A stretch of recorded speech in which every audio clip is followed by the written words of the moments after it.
Chapter 238. Above Meng Fortress, Yen Dan and his company were seen standing on top of a dark cloud. Yen Qijuan looked down at Wu Qi, who was holding Princess Zhonglu in his arms. His face was unsightly. Any father would not be in a good mood when he saw his daughter being easily tricked by a glib-tongued young man. Especially when the rumor that Wu Qi had raped the beloved concubine of Xiang Yu, the hegemon king of Western Chu, was spreading like wildfire in Great Yen Dynasty. How could Yen Qijuan allow his most precious daughter to befriend such a man? Clenching his right fist tightly, Yen Qijuan suddenly raised it up and unleashed a sheet of pale golden thunderbolts, about to punch down.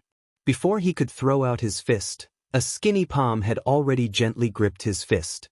The thunderbolts on the fist vanished abruptly, as if they had never appeared before. Yen Qijuan turned his head furiously, about to scold the man who dared to stop him. But he quickly retracted his angry face, bowed respectfully to the man and said, "Old Mr. Sun, may I know why you are stopping me?" Sun Kuang clasped his hands behind his back, looked at Yen Qijuan with a gentle smile, and said, "Why are you attacking Wu Qi?" Yen Qijuan remained silent for a brief moment, then said coldly, "This young man has an improper conduct. He raped Xiang Yu's beloved concubine, and he even flirted with Zi Xian with that obscene tone. How could I allow Zi Xian to befriend such a character? After killing him today, I will naturally select a talented young man from Great Yen Dynasty to marry Zi Xian and make her a good marriage." Sun Kuang laughed, shook his head and said, "This is considered improper conduct? Crown Prince, you raped Princess Zhongli's mother after you were drunk, and used an energy-seizing pill to force all her blood essence and the ancestral bloodline into Princess Zhongli's body. You also took in several thousand concubines, and over the years, you have robbed several tens of thousands of girls of their chastity after you were drunk. Wu Qi only had one night of pleasure with a girl, but Crown Prince has so many women, and has done all those things. In comparison, doesn't that mean Crown Prince's conduct is no longer tolerated by the heaven and earth?" Yen Dan pursed his lips into a smile, while Mod, Su Qin, and the others smiled even more brilliantly. Yen Qijuan stared blankly at Sun Kuang and said dryly, "Qijuan is a monarch, he—" Sun Kuang faintly said, "What monarch, minister, and minister? What's the difference between you and Wu Qi?" Honestly speaking, his temperament was much better than all the so-called talented young men of Great Yen Dynasty. At least, judging from his face, I can tell he had lost his virginity 7 days ago. As for those young and talented men of Great Yen Dynasty, can you find me a boy who is at least 10 years old? Mod also chuckled and said, "There's no need to talk about the so-called moral conduct." Yen Qijuan opened his mouth, but no words came out. He just frowned and looked at Wu Qi. His eyes flickered, and no one knew what he was thinking. "All right," Yen Dan said coolly, "who does Zi Xian like? We don't need to intervene in this matter. Wu Qi is a pretty good kid. Both his innate talent and cultivation base are excellent, and he has formed the Golden Dan before the age of 18. His luck is top-notch. He is a good kid. As for that concubine of Xiang Yu's, no matter he raped her, or the concubine raped him, that's what happened." He snorted coldly. Yen Dan said sternly, "Find out who spread this rumor across the entire Great Yen Dynasty in just 7 days. Anyone who was suspicious would be arrested, tortured, and their families would be exterminated." Are they trying to provoke an all-out war between Great Yen and Great Chu? This must be Da Qin's doing. Su Qin nodded his head slowly and said in a deep voice, "This seems to be the doing of my junior brother, but the method is somewhat different. If it were my junior brother's method, he would not be so stingy, and he would not expose this matter so soon. Instead, he would keep it in his hand quietly, waiting for the time when the value of this matter has reached the maximum before striking. This incident seems to be the doing of a woman." Yen Dan breathed out a long sigh and said, "No matter who is the one behind this, we need to prepare for Xiang Yu's reaction." Before his words could fade away, a shrill neighing of a horse was heard coming from the depth of Meng Mountains in the distance. A blinding blood-red beam shot up into the sky from 1,000 miles away, and in just a blink of an eye, it transformed into a vast and mighty blood energy, rushing towards the direction of Meng Fortress at an incredible speed. As it was a single man riding at top speed, none of the outposts along the way managed to intercept the blood-red beam. In just the time of a few breaths, the blood-red beam had traveled several hundred miles, and in just a blink of an eye, it had arrived at a place less than 300 miles away from Meng Fortress. Coincidentally, there was a mountain that was guarded by cultivators from Indestructible Sect. Led by 3 Earth Immortals of Nascent Soul Realm, several dozens of Jin Dan human immortals from Indestructible Sect let out a furious roar, "Halt!" as they rushed up and blocked the path of the blood-red beam. "Not good," cried Yen Dan in a low voice. Right after he finished his words, a miserable shriek was heard coming from afar.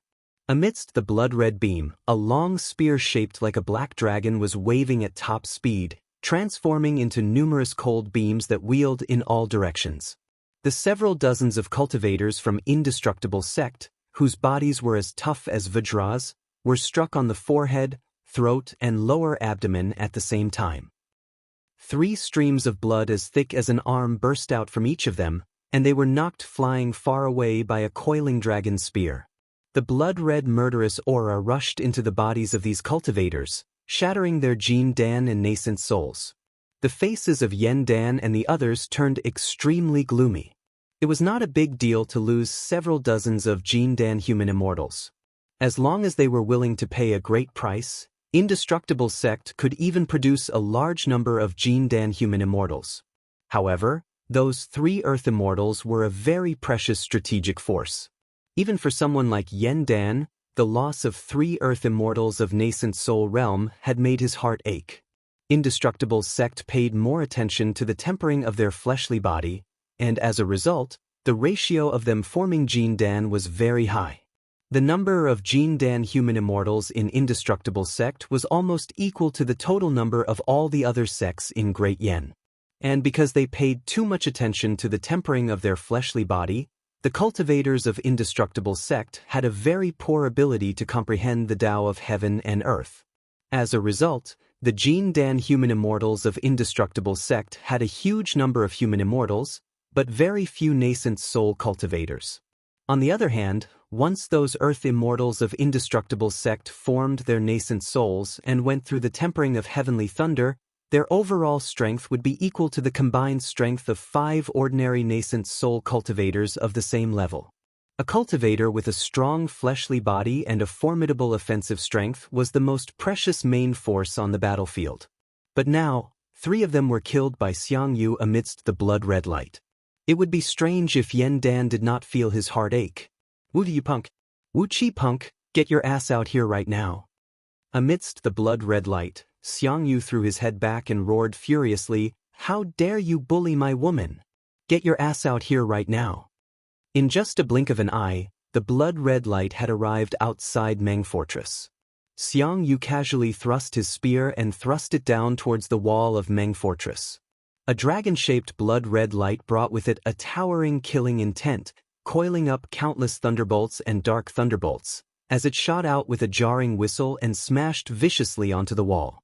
A large sheet of defensive mechanisms blinked and flickered, as all the defensive mechanisms of Meng Fortress were activated. The blood-red light slammed onto several dozens of layers of defensive mechanisms, breaking 35 of them in a row, causing the entire ground of Meng Fortress to shake violently. Finally, it exploded and shattered into pieces at the last layer of defensive mechanism.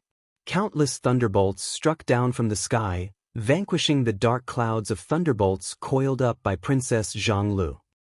A large sheet of sunlight sprinkled down, shining on the blood-red light around Xiang Yu's body.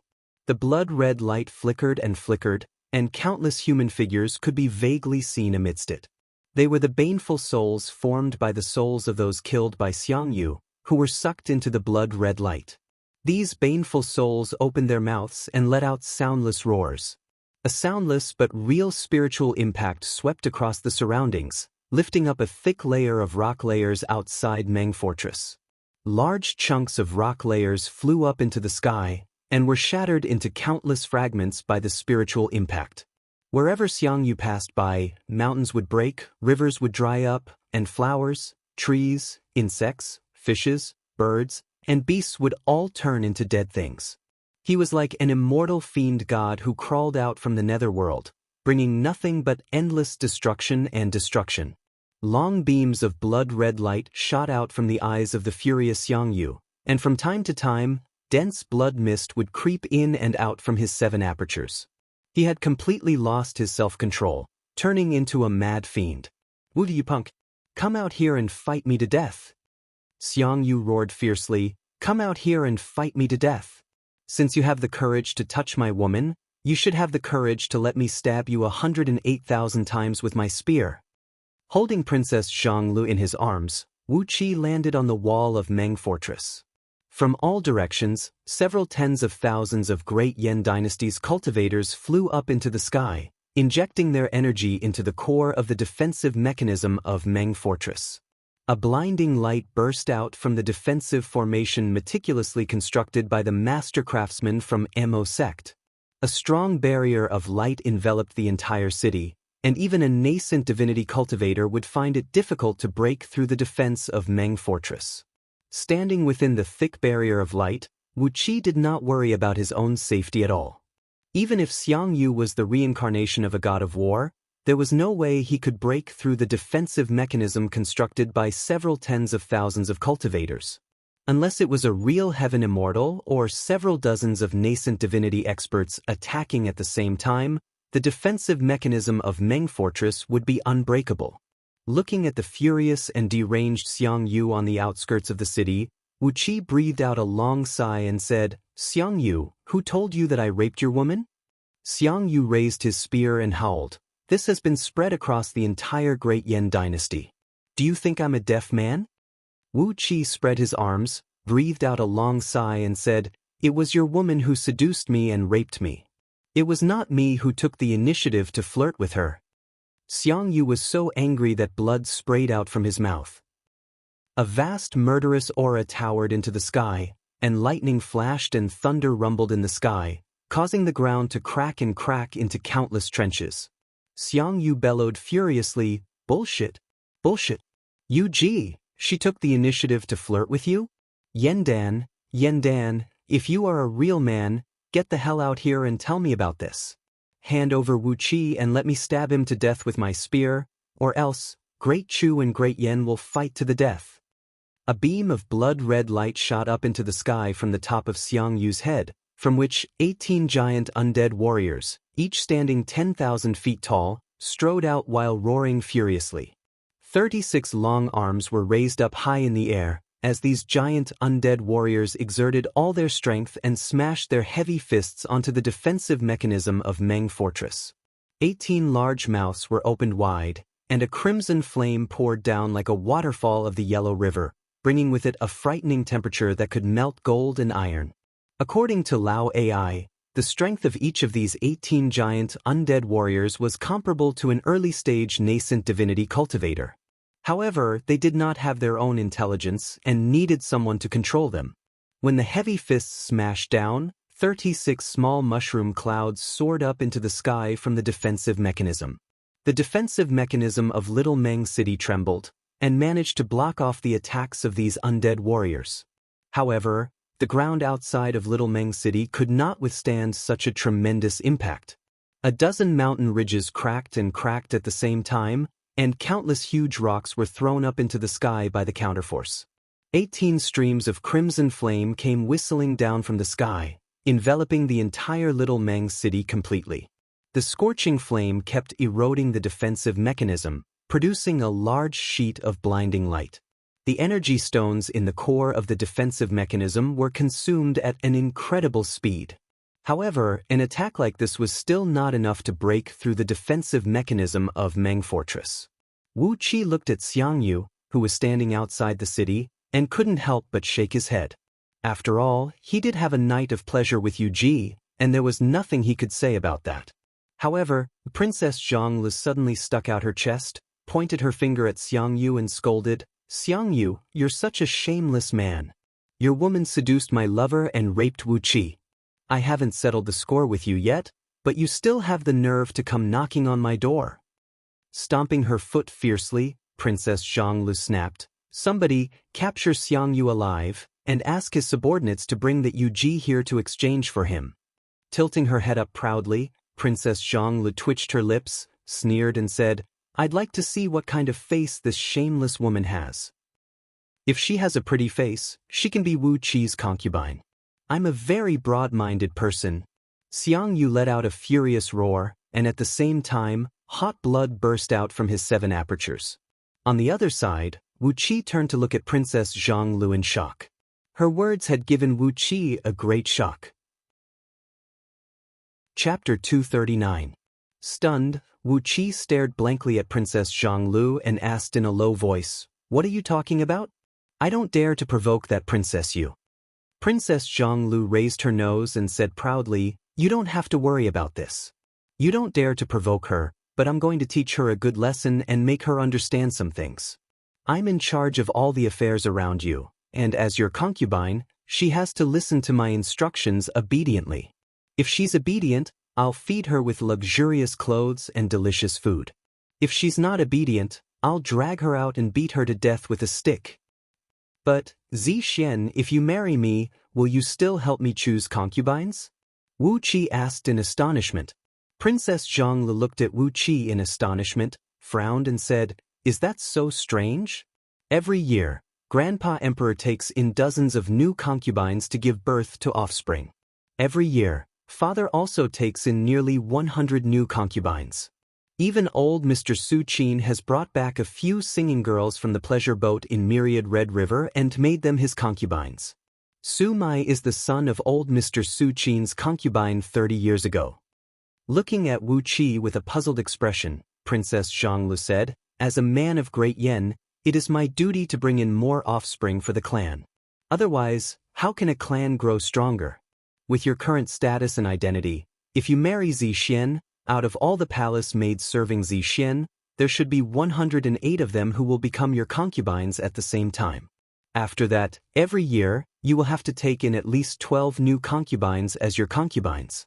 Only by doing that, you will be able to expand the strength of Great Yen Dynasty. Princess Zhonglu said with a serious expression, Grandpa Emperor has been teaching us that in this world, the power of the clan is the most reliable. If we don't produce more offspring, how can we gain a foothold in this world? Wu Qi fell silent.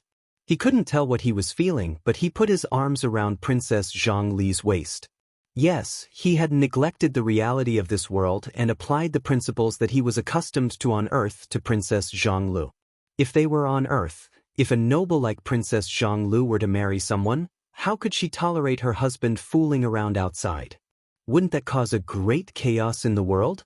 But in this world, the domineering and ignorant Princess Zhonglu was wholeheartedly thinking for the love of her life, even taking into consideration how many new concubines she was going to marry in the future. This world. Wu Qi thought to himself, if Xiaobai could come here, I bet he would be so touched that he would burst into tears. This place is simply the paradise that he has been dreaming of. Standing on top of the wall, Princess Zhonglu was calculating all these with her fingers, yet it had infuriated Xiang Yu down below. He thrust his coiling dragon spear into the air like a madman and kept unleashing unreserved attacks towards Meng Fortress. He transformed into a clump of blood-red flame, slamming and slamming into the defensive barrier of Meng Fortress with a jarring noise of wind breaking. Again and again. Every time he slammed into the barrier, he would not hold back, as he had fused all his spirit, energy, and soul into the coiling dragon spear in his hand. Every time he slammed into the barrier, it was as heavy as Mount Tai, but he failed to achieve anything. The defensive barrier of Meng Fortress was formed from several tens of thousands of cultivators of Great Yen Dynasty, an enormous amount of energy stones, dozens of underground energy veins, and an enormous amount of natural energy. How could Xiang Yu possibly break through it alone? Every time he slammed into the barrier, he would be bounced back by the barrier, and every time he would be sent flying over 100 miles away. But every time, Xiang Yu would roar furiously and thrust his spear forward, transforming into a blood-red beam and slamming back fiercely. He had fused all his willpower, all his strength, and all his spirit, energy, and soul into the spear in his hand. He thrust the spear forward, then thrust it forward again, and thrust it forward again. Loud popping noises rang out as his body slammed into the defensive barrier, causing the barrier to flicker and flicker violently, and causing numerous bloody wounds to gradually open up on his body, while a large amount of blood kept spraying out from them. Xiang Yu, who had nearly turned his nascent divinity into a flame, howled hoarsely, "Wu Qi, you little thief! Come out and fight me to death! Wu Qi, you little thief! Come out and fight me to death! Yen Dan, get your ass out here right now! If you don't hand over this little thief, Great Chu and Great Yen will fight to the death!" Clang. A loud clanging noise echoed out. Finally, the coiling dragon spear in Xiang Yu's hand could no longer withstand the crazy impact, and suddenly broke apart. The skin and flesh of Xiang Yu's hands were torn and torn by the explosion of the coiling dragon spear, exposing the pale white bones underneath with a faint golden gleam. After losing the spear, Xiang Yu's body slammed straight into the defensive barrier. Several hundred defensive thunderbolts, each as thick as a water bucket, came whistling down from the sky and smashed onto his body, smashing his armor and ripping it off. His body, which was already riddled with countless bloody wounds, was now covered with even more blood and flesh. It was a horrible sight to behold.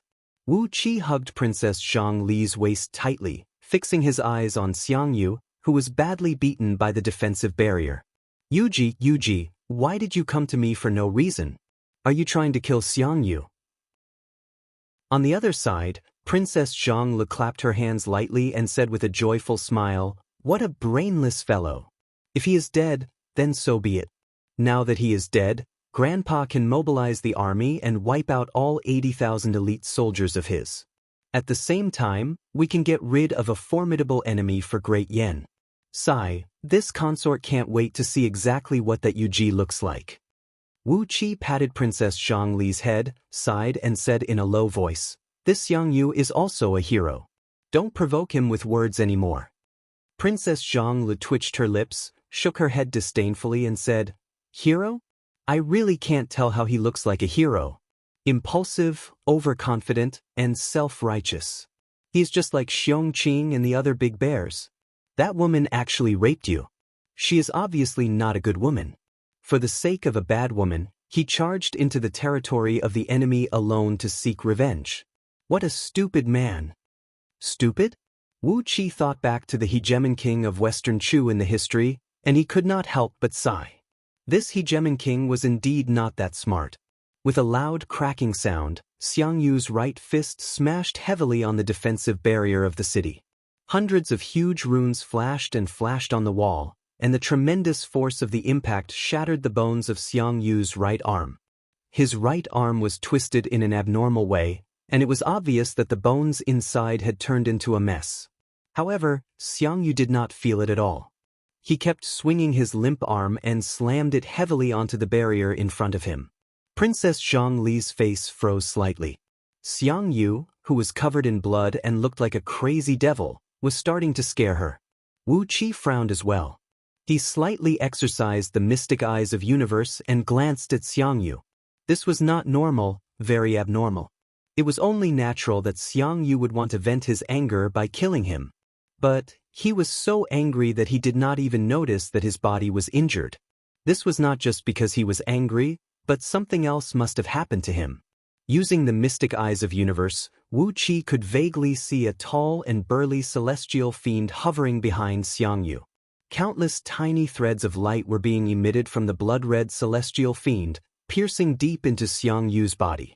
Streams of blood-red spiritual attacks, which Wu Qi could barely see, were attacking Xiang Yu's nascent divinity, which was on the verge of collapsing in his spiritual ocean. There was not a single drop of blood left in Xiang Yu's body, as all his blood had been transformed into a sticky blood-red flame and burned away. It was causing his body to go through some bizarre transformation, which was very similar to the transformation that happened to Wu Qi when he was cultivating the dragon transformation script. In Wu Qi's mystic eyes of universe, as the blood-red flame burned Xiang Yu's body, his bones were gradually transforming into a translucent blood-red crystal, while his muscles and meridians were turning into an evil and demonic purple-black color. A huge blood-red cloud wrapped around a blood-red flag was rolling and rolling rapidly inside Xiang Yu's body, accelerating the overall transformation of his fleshly body. Devilization. Xiang Yu's body was quickly transforming into a fiend.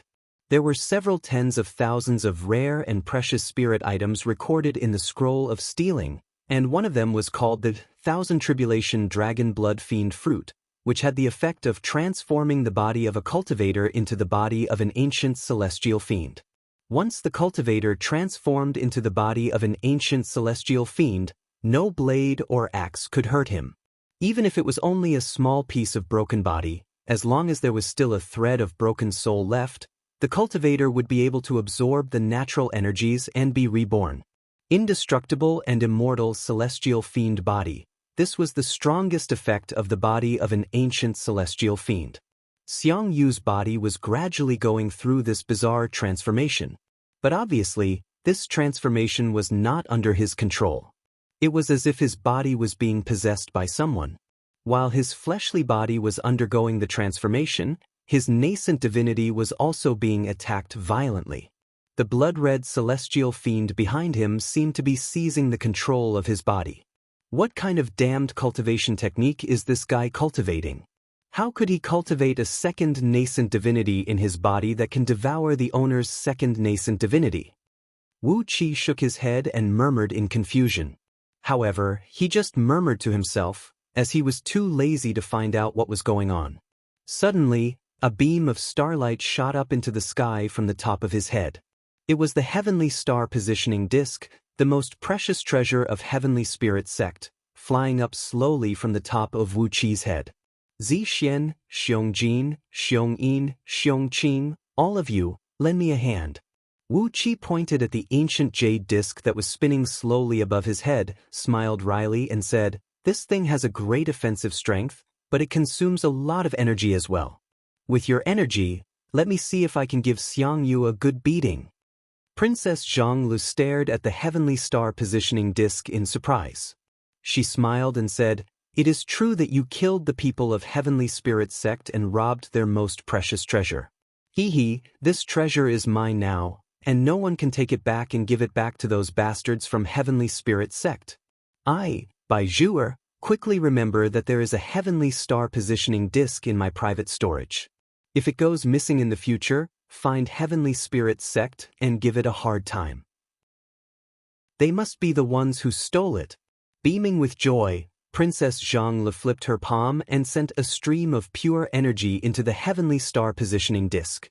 The Xiong brothers, Xiongqing brothers, and the rest of the demon bears were roaring and sending their energy into the heavenly star positioning disc. Suddenly, the enormous heavenly star positioning disc shone with a layer of several tens of feet thick silver starlight. Amidst a deep rumble of thunder, the jade disc began to spin quickly. With his divine will, Wu Qi controlled the heavenly star positioning disc, slowly guiding the energy of Princess Zhonglu and the others into the restrictive spell in the disc. Both of his hands were quickly forming incantation gestures, controlling the specks of starlight that suddenly appeared on the disc, locking Xiang Yu's body tightly. There was a group of cultivators from Heavenly Spirit Sect who were helping to defend the Meng Fortress. When they saw Wu Qi suddenly taking out the most precious treasure of their sect, they cried out in alarm. These cultivators from Heavenly Spirit Sect were staring at Wu Qi with an unfriendly gaze. All the grudges between him and Heavenly Spirit Sect suddenly emerged in their minds. Wu Qi did not have the time to pay any attention to these people from Heavenly Spirit Sect. He pointed his finger out casually. A silver beam as thick as a water tank shot out from the heavenly star positioning disc and hit Xiang Yu's chest. Xiang Yu gave a miserable howl as he was knocked flying away by the silver beam. Chapter 240. The silver beam brought Xiang Yu's body and pierced through over 30 lofty mountains, leaving behind several tens of feet wide holes on top of them. It continued until Xiang Yu was over 100 miles away, and only then did the silver beam gradually dissipate. The skin and flesh of Xiang Yu's upper body had vanished without a trace, leaving behind only a translucent skeleton that had turned pale black, and some remaining internal organs, blood vessels, and meridians. The starlight shot out from the heavenly star positioning disk was rubbing against the air at a high speed, triggering a great amount of heat. Xiang Yu's skeleton was boiling hot, and white smoke kept rising and rising from it. All the skin and flesh on his head, including both of his eyeballs, had turned into nothingness because of the high temperature.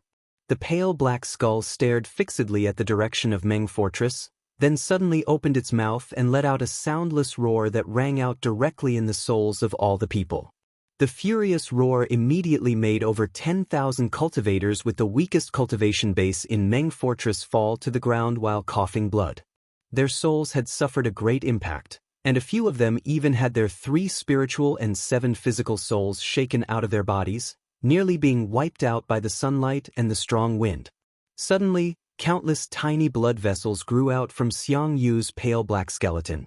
The densely packed blood vessels were twisting and struggling, quickly reconstructing his internal organs and muscles.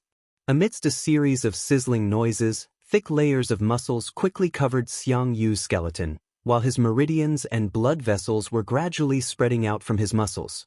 His newly regenerated muscles, blood vessels, and meridians were now glinting with a dark purple gleam, glinting with a metallic gleam. The natural energies within the circumference of 1,000 miles began to surge and roll towards Xiang Yu, while his body was like a black hole that kept devouring an enormous amount of natural energies. At the same time, Xiang Yu's body was transforming the natural energies at an incredible speed, forming new blood, flesh, and internal organs. His newly regenerated heart was pounding vigorously like a war drum, shaking the surrounding air and producing loud banging noises, while the ground was shaking violently along with his heartbeat. On top of the city wall, Wu Qi gasped, then grinned and said, "Is he still a human?" Princess Zhongli stared in astonishment at Xiang Yu, whose body was transforming like a ghost about 100 miles away. A 5-colored divine ray burst out from her back, as she pointed both of her hands at Xiang Yu and cried out, "All living beings under the heaven, follow my will." Deification? Soul-locking curse. Following Princess Zhongli's rebuke, a power similar to the power of laws spread out from her body, giving Wu Qi, who was standing beside her, a fright. He looked at Princess Zhongli with astonishment. His soul consciousness quickly covered her body, sensing the strange energy fluctuations emitted from her body. It was a very mysterious power that pointed directly to the rules of heaven and earth. It was similar to Li Si's Dharma word and Su Fu's primordial runes Dao. However, it was closer to the original power of this world, a more primitive and ancient power. This kind of power made Wu Qi frown, as it was very similar to the power of the primordial runes recorded in the Book of Ancient God, which he found in the Scroll of Stealing. Ancient, primordial, filled with an awe-inspiring aura that no one dared to offend. It was a pity that Princess Zhongli's cultivation was too weak. She was unable to unleash the true might of this power, but it was already frightening enough. Near the center of Princess Zhongli's brows, there was a faint spirit light that was faintly visible. If not for Wu Qi's mystic eyes of universe, which allowed him to see things that ordinary cultivators could not, he would not have been able to discover the existence of this spirit light. Through this spirit light, the energy of Princess Zhongli's divine sense was transformed into the strange power, quickly spreading to an area of 100 miles in circumference. The surrounding heaven and earth suddenly fell into a dead silence. Like a bug trapped in amber, everything within an area of 300 miles was completely frozen by a strange power. Time, space, the circulation of natural energies, the movement of all people, the vibration of all the tiny particles, everything seemed to have paused for a brief moment. At that moment, even Wu Qi's divine sense went blank, as he could not understand what was happening. Princess Zhongli performed an incantation gesture with her slender fingers, pointed at Xiang Yu and said feebly, "Go." The strange power that covered an area of 300 miles suddenly compressed inwardly, condensing into a sesame-sized speck of light on the tip of Princess Zhongli's finger, flashing with a 5-colored divine light. As Princess Zhongli let out a soft cry, the tiny speck of light transformed into a beam of light, pierced through the void of 100 miles in a blink of an eye, and lightly imprinted itself on Xiang Yu's forehead. Suddenly, Xiang Yu's body, which was crazily devouring natural energies, froze. The connection between his body and the outside world was completely sealed. No matter how his muscles kept squirming, his heart was beating crazily, and the vague shadow of a blood-red fiend behind him kept roaring and leaping. He could not absorb any more natural energies. His body, which had just been mostly repaired, froze again. His purplish-black muscles were squirming crazily, but no new muscles were growing. Wah, so tired. Princess Zhonglu, who had unleashed her mighty power and sealed off the connection between Xiang Yu and the natural energies in the outside world with a magical sealing technique, had her body slanted to one side. Cold sweat was breaking out from her body like tiny streams, and in just a blink of an eye, her palace dress was soaked through. Princess Zhonglu rolled her eyes, made a few gurgling noises, and fell to the ground on her back. Wu Qi quickly held Princess Zhonglu and placed his palms on her back. A large amount of pure energy kept rushing out of his palms and into Princess Zhonglu's body. It was easy for Wu Qi to obtain his blood essence and energy. Therefore, he never attached much importance to these blood essence and energy, which were considered as precious as their lives by other cultivators. He circulated his energy and blood, constantly supplying his own blood essence and energy to Princess Zhonglu.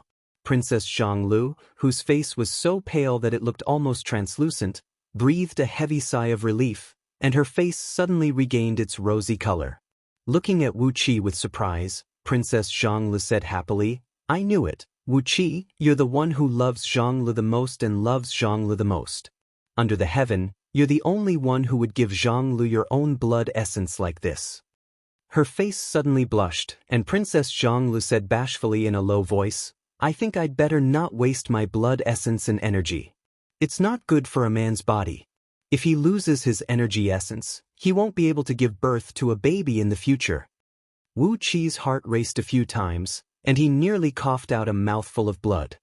He looked at Princess Zhonglu helplessly. What was she thinking? What kind of family education did the princesses of Great Yan Dynasty receive? Although they knew nothing about the ways of the world, yet they were able to find concubines and concubines for their husbands. Before they were married, they were already concerned about the body of their lover, fearing that they wouldn't be able to give birth to a baby in the future. Wu Qi's face twisted. With a bitter smile on his face, he said, "Don't worry, I have a lot of blood essence of dragon essence, which can replenish my energy. The mystic technique you used just now has consumed too much of your energy, and it's time for you to replenish it." How did you learn the spirit-locking spell? Princess Zhonglu stared at Wu Qi with a blank expression. She tilted her head, frowned and said, "Nobody taught me. This is strange, how did I learn it? It seems like I've learned it since I was young, but I can only use it after I form the Jin Dan. There are many other spells, but I can't use them." A term suddenly emerged in Wu Qi's mind, bloodline inheritance. It was a bloodline inheritance power that could only be found in some extremely powerful divine beasts or immortal beasts. He had never thought that Princess Zhonglu could inherit such an unimaginable mystic technique from her bloodline. Perhaps, this was the divine ability inherited from her mother's bloodline? Judging from the looks of Yan Dan and Yan Qijuan, it did not look like they had inherited any divine ability from their bloodline. Was Xiang Yu's body conferred as a deity? When hit by the spirit-locking spell, not only could he not absorb any natural energy from the outside world, even his mobility was temporarily sealed. His muscles were twitching violently like a tightened steel wire, producing loud cracking noises. However, no matter how hard he struggled, it was as if his body had lost the ability to move. Xiang Yu threw his head back and let out a furious roar. Blood-red beams shot out from his eyes, reaching a distance of a few miles. He glared angrily at Wu Qi and Princess Zhonglu, who were cuddling and flirting with each other on top of the city wall, and roared, "Wu Qi, you little punk! Fight me to the death! Wu Qi, you little punk, you and I!" Puff! Xiang Yu, who had flown into a rage and did not pay any attention to what was happening around him, suddenly shot out a pink sword beam from his chest.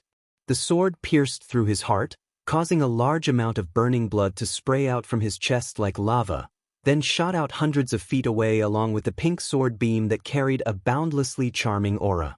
After that, 6 white shadows came striking down from the sky like thunderbolts, smashing heavily onto Xiang Yu's body and cracking his bones one after another, producing ear-splitting cracking noises.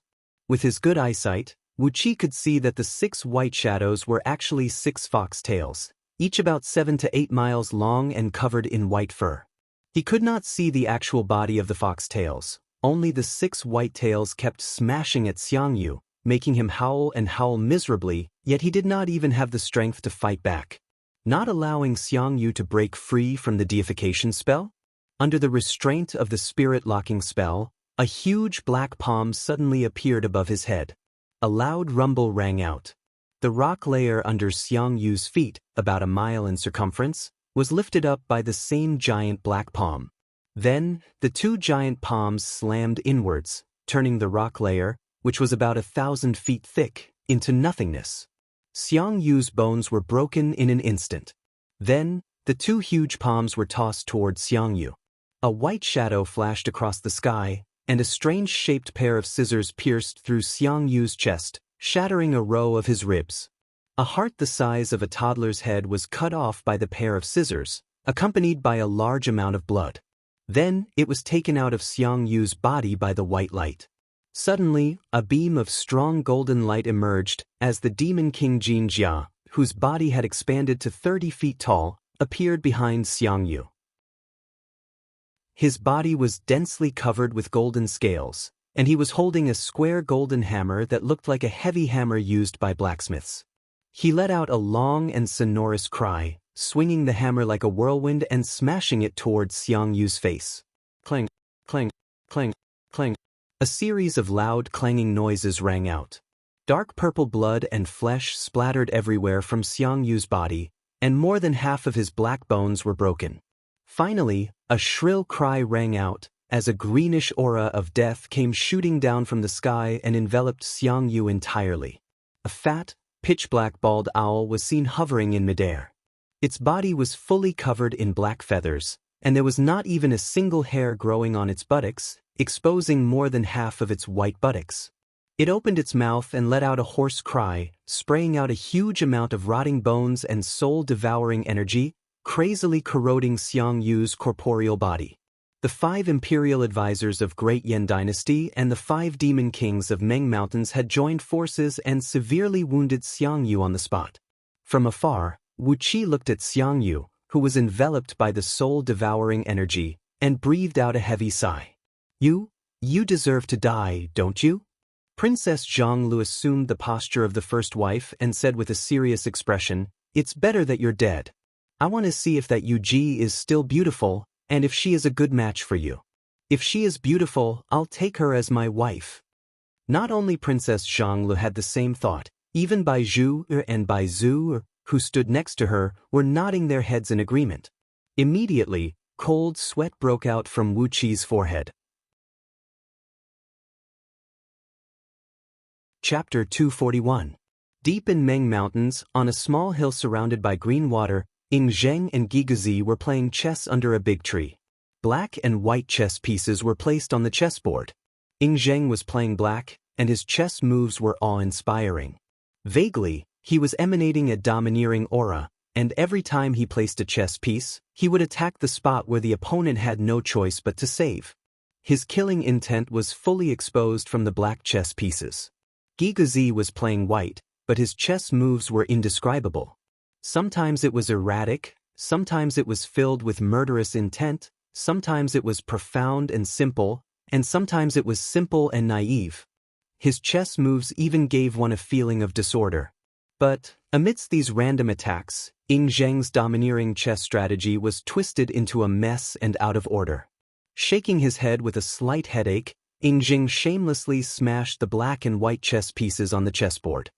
He laughed dryly and said, "Old mister, you have an unfathomable ability, and you know the secrets of the heaven. I'm just a mortal, and I can't be compared with a deity." Gizi picked up a cup of tea placed on the side of the chessboard, sipped it, then shook his head, sighed and said, "Emperor Qin is indeed Emperor Qin. His ability to flatter people is just a little weaker than others. Hee, I dare not call myself a deity, but under the heaven, there are only two people in Great Yen who can fight against me.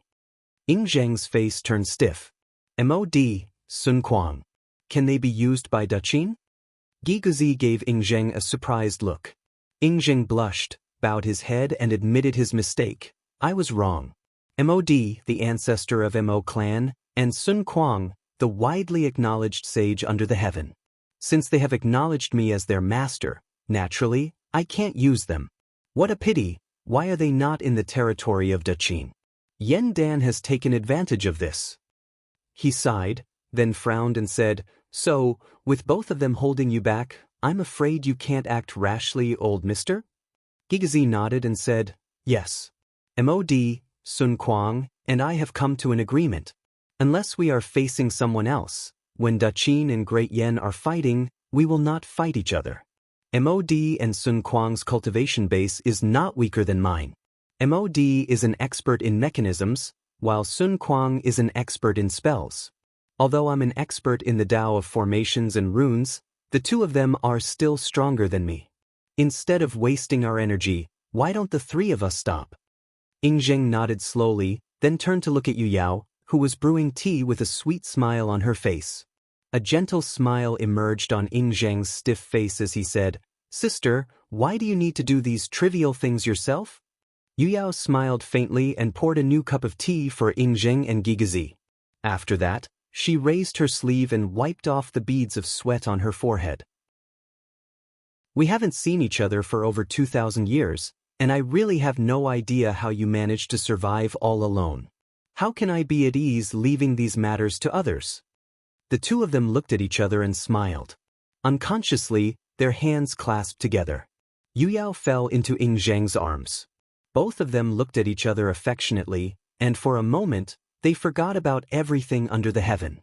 Standing next to them, Gigazi shook his head, picked up the teacup and took a sip slowly. Then, he rose to his feet and looked into the southeast direction of the mountain range. The Empress has struck right at Xiang Yu's weak point. Perhaps, the furious Xiang Yu has already found his way to Great Yan's army. This is the perfect opportunity for Daqin to destroy the mighty army of Xiang Yu. We must wipe them all out, and not let a single one of them escape. A cold gleam flickered in the eyes of Ying Zheng and Yu Yao, and the warm feeling between them vanished in an instant. Ying Zheng rose to his feet, looked coldly into the direction of the mountain range, and said coldly, I suppose the few generals have already struck, haven't they? Xiang Yu has left the army and gone out on his own. How can a man like him claim to be a hegemon? Among all the heroes under the heaven, how can a boorish man like him have the chance? Yu Yao said coolly, Since Xiang Yu has left the camp alone, let's go to the battlefield and take charge. Although Xiang Yu has left the army, the few generals under him are not so easy to deal with. Yu Yao has abandoned the over 2,000 years of sisterhood with Yu Ji, and used such a trick on Xiang Yu. Since she has done it, we can't spare a single soldier of Xiang Yu's army. The three men laughed together, then turned into bright beams and shot towards the direction of the mountain range. Vaguely, they heard Gigazi ask in a low voice, But, there is one thing that I don't understand. I've studied the heaven's secrets, and I have some understanding of the Tao of heaven and earth. But, I can't understand why Yu Ji, as Xiang Yu's beloved concubine, would do such a thing with that little boy? It doesn't make any sense. Yu Yao's chuckle came from afar. Old mister, you are a knowledgeable man. In your eyes, the Tao of heaven and earth is like reading the lines on your palm, and there is nothing you cannot understand. But, old mister, you do not understand women at all. The changes in the mind of a woman are millions and millions of times more complicated than the Tao of heaven and earth. Gigazi's desire to learn was aroused, and he asked hastily, I'd like to hear the details. 3 bright beams sped away, flying towards a lofty mountain range that was shrouded in mist and clouds in the southeast direction. Between the towering mountain ridges, the dense forest had been completely cut down. Tens of thousands of practitioners of Qin army, clad in black robes and tall hats, were hovering in midair. Each of them was surrounded by 1 to 9 layers of glowing runes, each of them surrounded by blinking runes. The forest, measuring 100 miles in both width and length, was completely cut down, and a huge formation, measuring 100 miles in circumference, was drawn on the ground. Several tens of thousands of pieces of spatial breaching spirit gold of different sizes were glinting with a blinding light, as they were inlaid on various key parts of the formation. From time to time, bright lights would flash and flash from the formation, as large groups of burly men, clad in black armors and holding long blades in their hands, their eyes gleaming fiercely, strode out from the formation.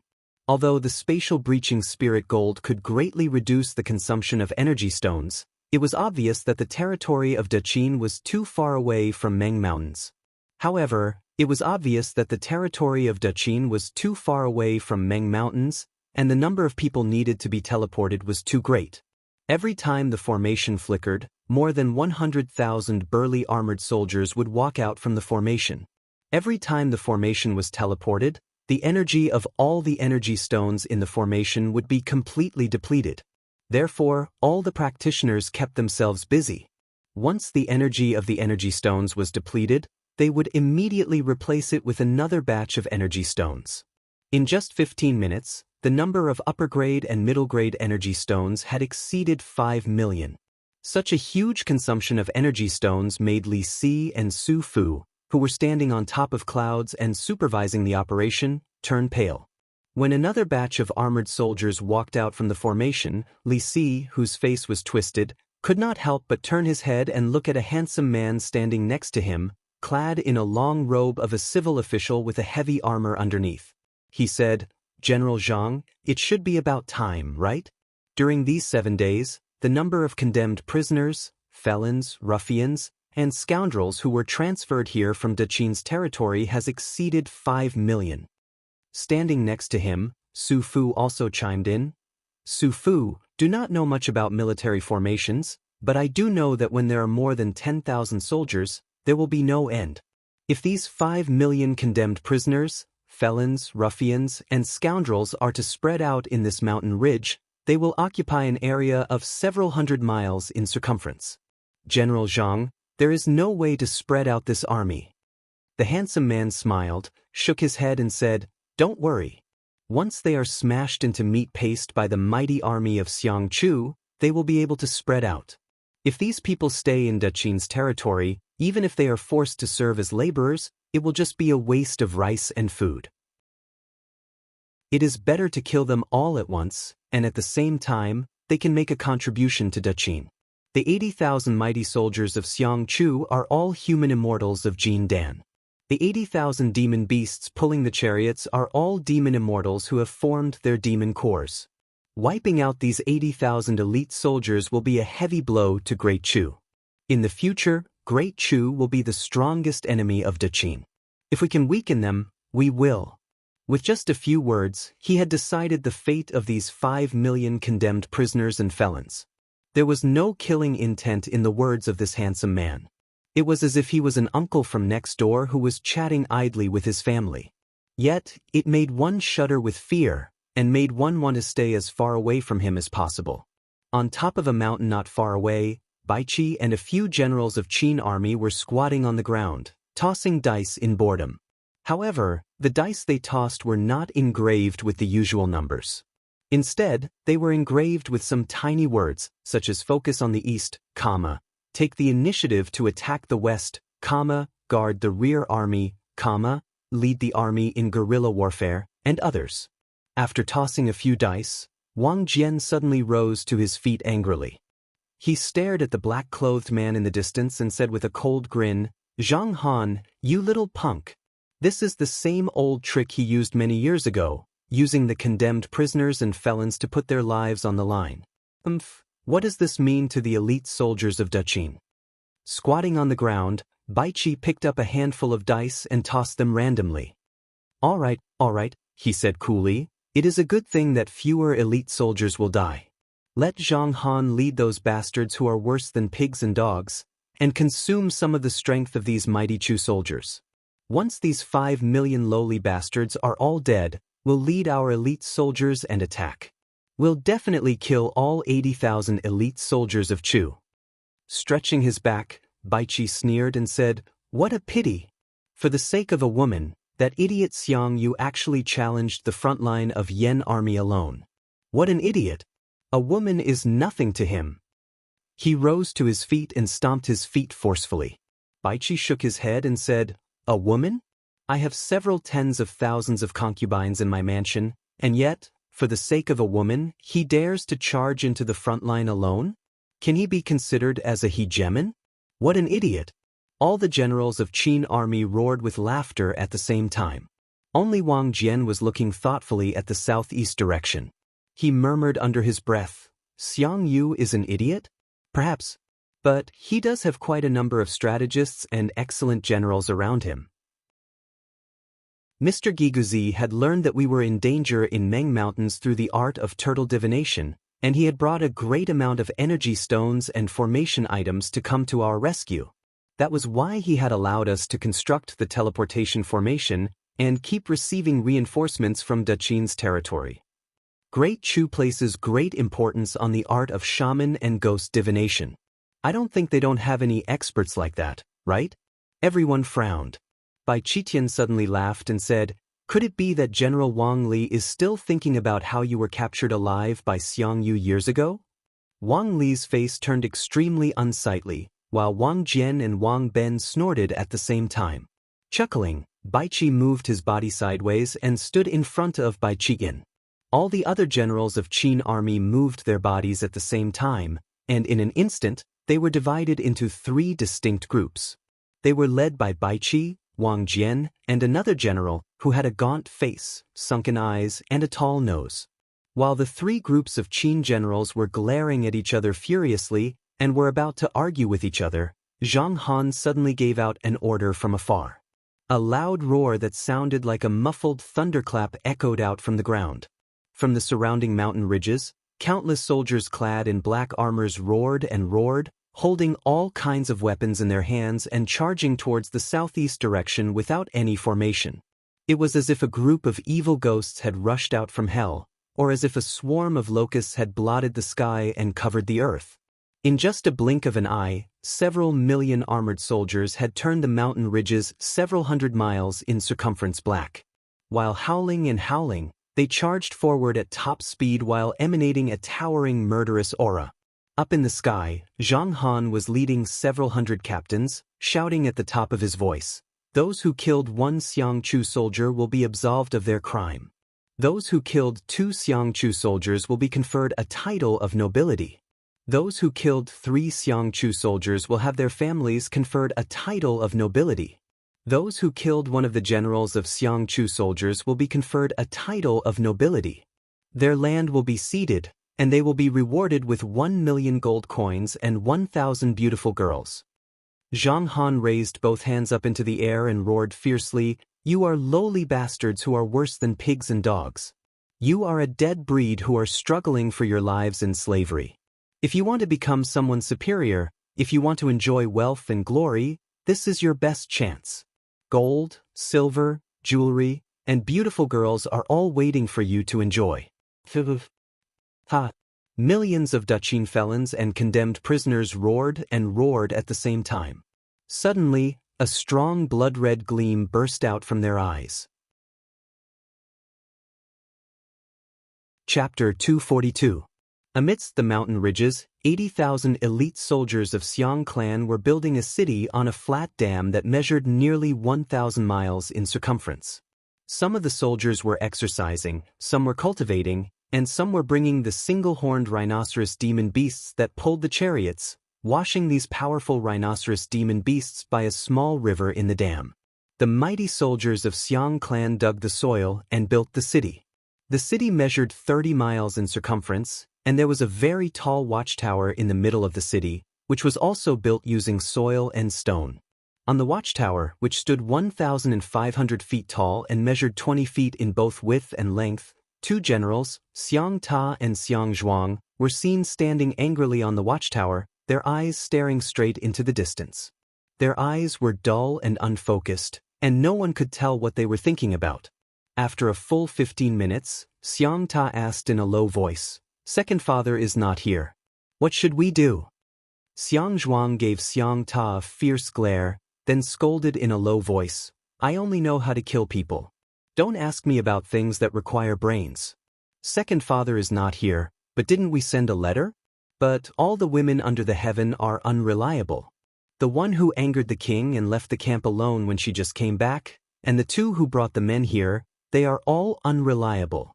Bah, if a bunch of women were to come together, we would all die here."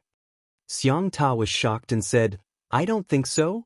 You and I are cultivating the Qiyu Undying Fiend technique, and the celestial fiend energy in all 360 acupoints has condensed into fiend energy pearls. Our overall strength is comparable to a cultivator who has formed his nascent divinity. It is not so easy for them to kill us." Xiang Zhuang spat a mouthful of phlegm onto the ground and growled impatiently in a low voice. "So what if he's powerful? Where is the king? The king is gone. Without the king, the morale and combat strength of the mighty soldiers of Xiang clan will drop by at least 50%. Without the banner of Qiyu, our undying fiend technique that has yet to attain mastery can only bring out 30% of its fiend energy. You and I are only comparable to a peak-stage nascent soul cultivator. What's the point of fighting?" While both of them were discussing, Yu Ji, who was clad in a black robe, Yu Tan, who was clad in a snow-white robe, and two other women, who were clad in palace dresses, had green hair that fluttered like clouds, and had exquisite and beautiful facial features. They were exuding a strong aura of nature, making them look like wild spirits of the mountains. Both Yu Ji and Yu Tan were dressed very simply, but the palace dresses worn by the two ladies were extremely luxurious. Their black palace dresses were fully embroidered with various beautiful patterns, and they were adorned with several dozens of exquisite jade pendants, and other ornaments. These jade pendants and jade discs were faintly glowing, and there were runes circulating within them. It was clear that they were extremely powerful magic tools, and not just decorative items. The two women's eyes were a magnificent dark green and deep purple, and their lips were a faint dark red. Their beautiful appearances gave off an extremely bewitching and gorgeous feeling. They were followed by several dozens of ladies, all wearing tall crowns on their heads and black robes. The exposed skin on their faces and hands was densely covered with black tattoos. Those tattoos were not ordinary venomous insects or fierce beasts, but tiny and dense ancient runes. They looked like countless worms that were wriggling and crawling under the fair skin of these ladies, as if they were living creatures. Upon seeing this group of ladies walk out, Xiang Zhuang's expression flickered. He spat out a mouthful of saliva and was about to spit it towards the heads of these ladies. Fortunately, Xiang Ta was fast enough to grab Xiang Zhuang and push him a few steps back. "Pooh!" Xiang Zhuang spat his saliva onto the watchtower, shaking it so much that a few cracks appeared on the soil and rocks on the platform. Although Xiang Ta had stopped him from spitting, Xiang Zhuang still struggled relentlessly, cursing at Yu Ji, Yu Tan, and the other ladies. "Wicked girls, you are the source of the so-called calamity. Damn it, you are going to let all 80,000 of our men die here. A bunch of bastards. You can only be played by men in bed. How can you be the one commanding the army?" Yu Ji and Yu Tan smiled with a straight face, while the two ladies clad in palace dresses frowned slightly and sighed lightly. One of them raised her right hand and showed him a commander's seal carved into the shape of a tiger. "General Xiang Zhuang, here is the commander's seal. If you refuse to obey our orders, don't blame us for being merciless with the military law. With General Xiang Zhuang's cultivation base, you will die on the spot even if I chop your head off 30 to 50 times, don't you think?" Xiang Zhuang threw his head back and gave a furious roar into the sky. Then he stepped on a blood cloud and soared into the sky, flying towards the small river that was washing the single-horned rhinoceros in the distance. The lady holding the commander's seal sighed helplessly, then turned to the other lady clad in a palace dress and said in a low voice, "Elder sister, what do you think?" The lady shook her head silently, then bowed to Yu Ji and Yu Tan and said, "Qi Bin and Lu Mei, please excuse us, elder sisters. The mighty soldiers of Xiang clan are arrogant and unruly, and this is a well-known fact in Great Chu. This time, we still need elder sisters to help Qi Bin and Lu Mei to suppress them, or else, something bad will happen." Yu Ji and Yu Tan exchanged a glance, Then Chi-Chi nodded his head and said, "We'll obey your orders." While the few ladies were discussing in low voices, suddenly, war cries that sounded like muffled thunders were heard coming from all directions. Towering murderous auras came bursting out from all directions.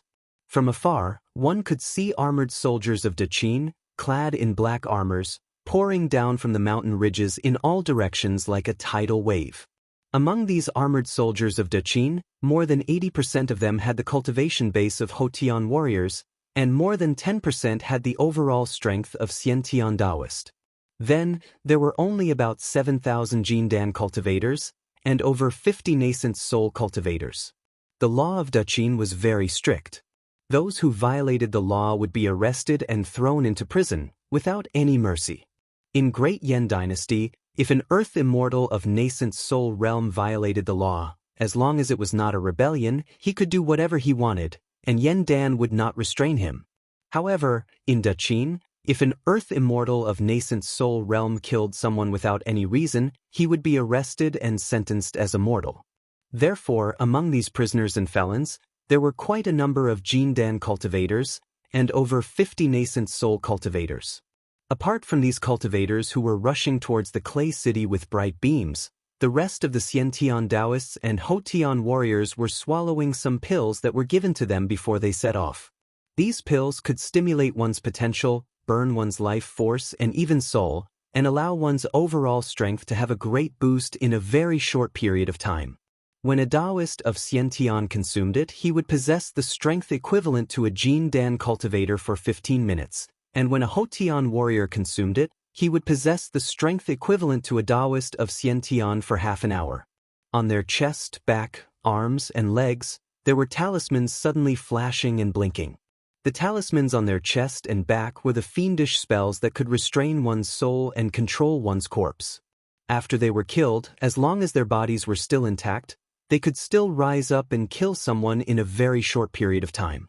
On the other hand, the talismans on their arms and legs were various talismans that could increase their speed, strength, and explosive force, which could greatly enhance the combative strength of these prisoners. On the forehead of all prisoners, there were black talismans blinking and blinking. These talismans were the soul control talismans set up by the government of Dachin. If any of them tried to flee in the face of danger, or were afraid of death, their souls would be wiped out immediately, and their bodies would explode and kill the enemies around them. Even those Jindan and nascent soul cultivators had the same talismans blinking and blinking on their forehead. The law of Dachin was very strict, and everyone was treated equally. Even those cultivators with formidable cultivation base had their nascent divinity planted with restrictive spells, preventing them from fleeing when they were serving their sentence. They were several millions of bloodthirsty beasts who were forced into a dead end, and had no choice but to fight with their lives, hoping to escape from the punishment, get promoted and make a fortune. Amidst the battle cries that shook the mountains and tsunamis, the prisoners of Dachin charged down from the eastern mountain ridge and came before a group of mighty soldiers of Xiang clan, who were having a drill outside the clay city. Howling and howling, these prisoners raised their weapons and leaped towards these elite soldiers of Xiang clan. 100,000 versus 800, this was the overall strength of the soldiers on the flat dam. In almost an instant, the black tide of prisoners had surrounded these elite soldiers of Xiang clan. 800 mighty soldiers of Xiang clan formed into a battle formation, unleashing streams of blood-red energy effortlessly to kill the enemies who came charging at them. Even the weakest soldier among them had the overall strength equivalent to an early-stage Jindan cultivator. The streams of blood-red energy unleashed from their weapons stretched for several hundred feet, and with just one strike, they could cut several hundred enemies in half from the waist. However, what happened next shocked these mighty soldiers of Xiang clan. Not a single drop of blood was seen flowing out from the bodies of these Dachin prisoners who were cut in half from the waist. The lower half of their bodies were rushing towards them at top speed, while the upper half of their bodies were using their arms as legs, trying their best to crawl towards them. These mighty soldiers of Xiang clan did not specialize in magic or divine abilities. They only had a strong fleshly body and an enormous amount of energy. Faced with such a bizarre scene, ordinary cultivators could use all kinds of restrictive spells to kill the enemies, But these mighty soldiers of Xiang clan could only passively attack with the weapons in their hands. Suddenly, the bodies of these Daqin prisoners exploded and exploded, like the thorns that were secretly cultivated by the clans of Great Yan Dynasty. Each and every one of their cells exploded, as if they were filled with a highly pressurized gas. Their body fluids had turned into a pitch-black medicinal liquid, emitting a strong smell of herbs and splashing onto the bodies of the mighty soldiers of Xiang clan. Some soldiers did not have the time to circulate their energies to protect themselves, and were splashed by the medicinal liquid. Immediately, countless white blisters emerged on their skin, and in just a blink of an eye, their bodies were corroded and covered with festering wounds. The wounded mighty soldiers of Xiang clan howled and howled miserably. One after another, they exercised the same fiend technique that Xiang Yu and his men were cultivating. The strength of their bodies, defense, and recovery ability were instantly strengthened by several dozens of times. Their skin and flesh were wriggling, quickly healing the corroded wounds on their bodies. The black medicinal liquid and the blood-red light that sprayed out from their bodies were corroding each other, producing jarring, sizzling noises. Large sheets of blood-red light kept rushing out from the bodies of these mighty soldiers, blocking off the black poisonous liquid that kept spraying towards them. As these mighty soldiers of Xiang clan were practicing martial arts, they were not wearing any armors, and that was why they were caught unprepared by the Daqin prisoners. However, once they exercised the fiend technique, the defensive strength of the blood-red light that shrouded them was not weaker than the defensive strength of upper-grade magical items and armors. They formed into a formation, unleashing beams of blood-red light as they charged towards the Clay City. Several tens of thousands of condemned prisoners had surrounded these mighty soldiers of Xiang clan and were charging towards them desperately.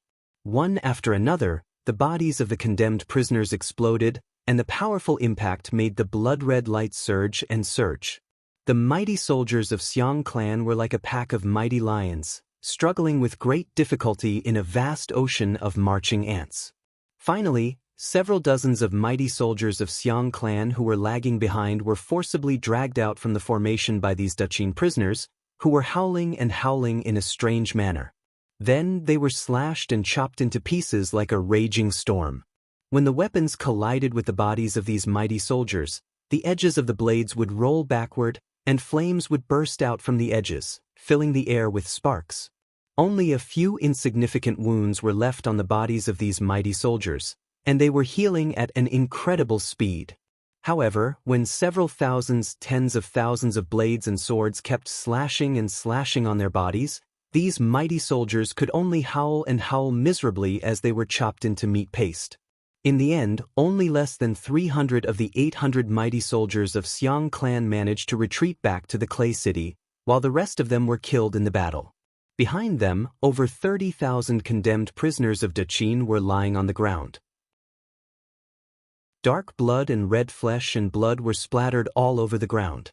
On the flatland, several million condemned prisoners of Daqin swarmed over, and in just a blink of an eye, the entire flatland was submerged. Over 30,000 mighty soldiers of Xiang clan who were moving about outside the Clay City were completely surrounded. Zhang Han hovered in midair, holding the command flag in his hand as he cried out sternly, "Fight to the death! Fight to the death!" Like some evil ghosts that had gone mad, the condemned prisoners of Daqin began to howl and howl crazily, "Fight to the death! Fight to the death!" Chapter 243. Like landslides and tsunamis, the Daqin prisoners crazily attacked the formation of Xiang Chu's mighty army. Each group of Xiang Chu soldiers scattered in the surroundings had at most several hundred soldiers, and at least several dozens of them. There was no way they could put up an effective resistance. As they specialized in body tempering, when facing the attacks from Jindan human immortals and nascent soul earth immortals, they did not have any good defensive methods. In just less than 10 minutes, 3,000 to 4,000 Xiang Chu soldiers who were surrounded outside the Clay City had been killed by the frenzied Daqin prisoners. Each of them had killed at least 30 times the number of enemies.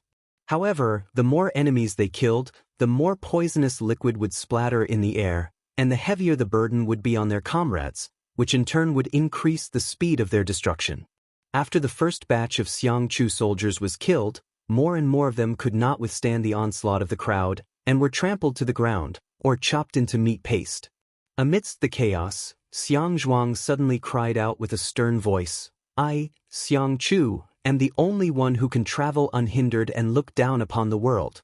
I, Xiang Chu, am the only one who can win every battle." Tens of thousands of Xiang Chu soldiers cried out together, "I, Xiang Chu, am the only one who can travel unhindered and look down upon the world. I, Xiang Chu, am the only one who can win every battle." A several hundred feet tall blood-red light burst out from Xiang Zhuang's body, fluttering in the sky like a war banner.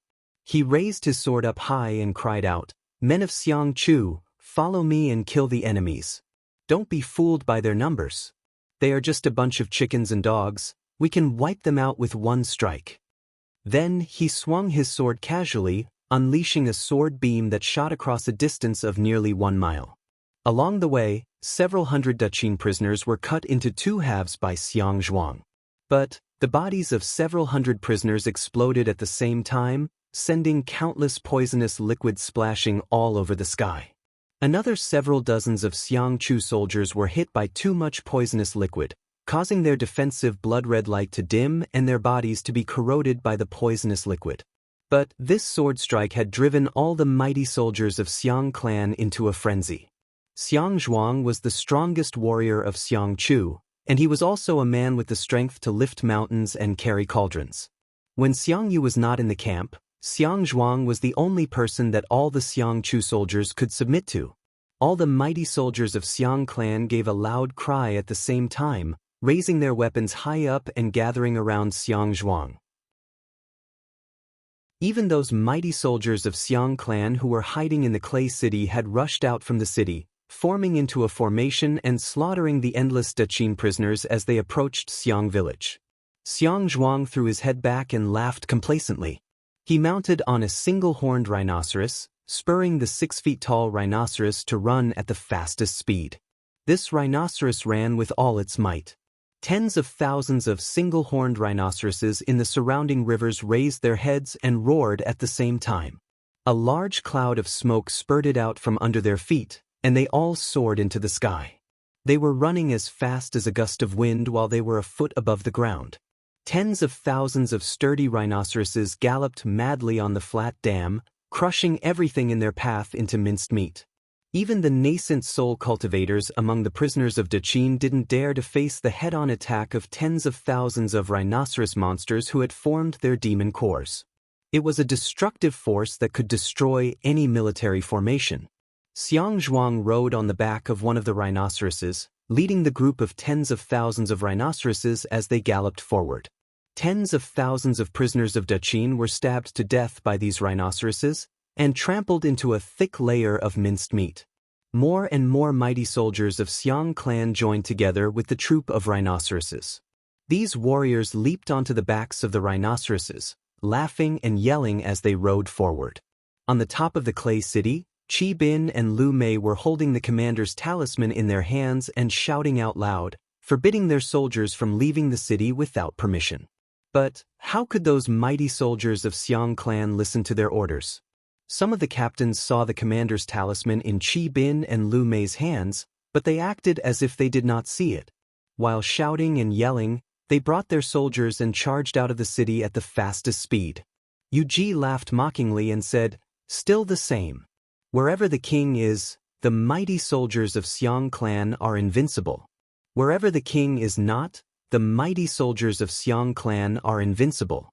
Hee, no matter who is leading the army, without the king, the soldiers of Xiang clan will definitely be defeated." Yu Tan spread her arms, breathed out a deep sigh and said, "So, this is the army of Xiang clan? At that time, I was already dead, so I did not know about the mighty reputation of Xiang clan. Now, it seems that it is indeed the case.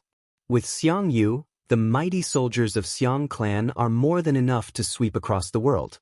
Without him, the mighty soldiers of Xiang clan are just a bunch of..." She twitched her lips and said in a long voice, "However, I'm no longer the Empress Dowager of Great Chu. Even if the army is defeated, Daqin will not be able to defeat them in a short period of time. Meanwhile, Qi Bin and Lu Mei, the two beautiful ladies, were trembling with anger. They were not as open-minded as Yu Ji and Yu Tan. Tears were almost streaming down their faces as they said, "How could they do this? How could they do this? This is the commander's talisman personally issued by His Majesty. How could they do this? Turning a blind eye to the military order and turning a deaf ear to it, this is not. Yu Tan sighed lightly, shook her head and said, "They are not rebelling. They are just not willing to listen to the orders given by us, a group of women.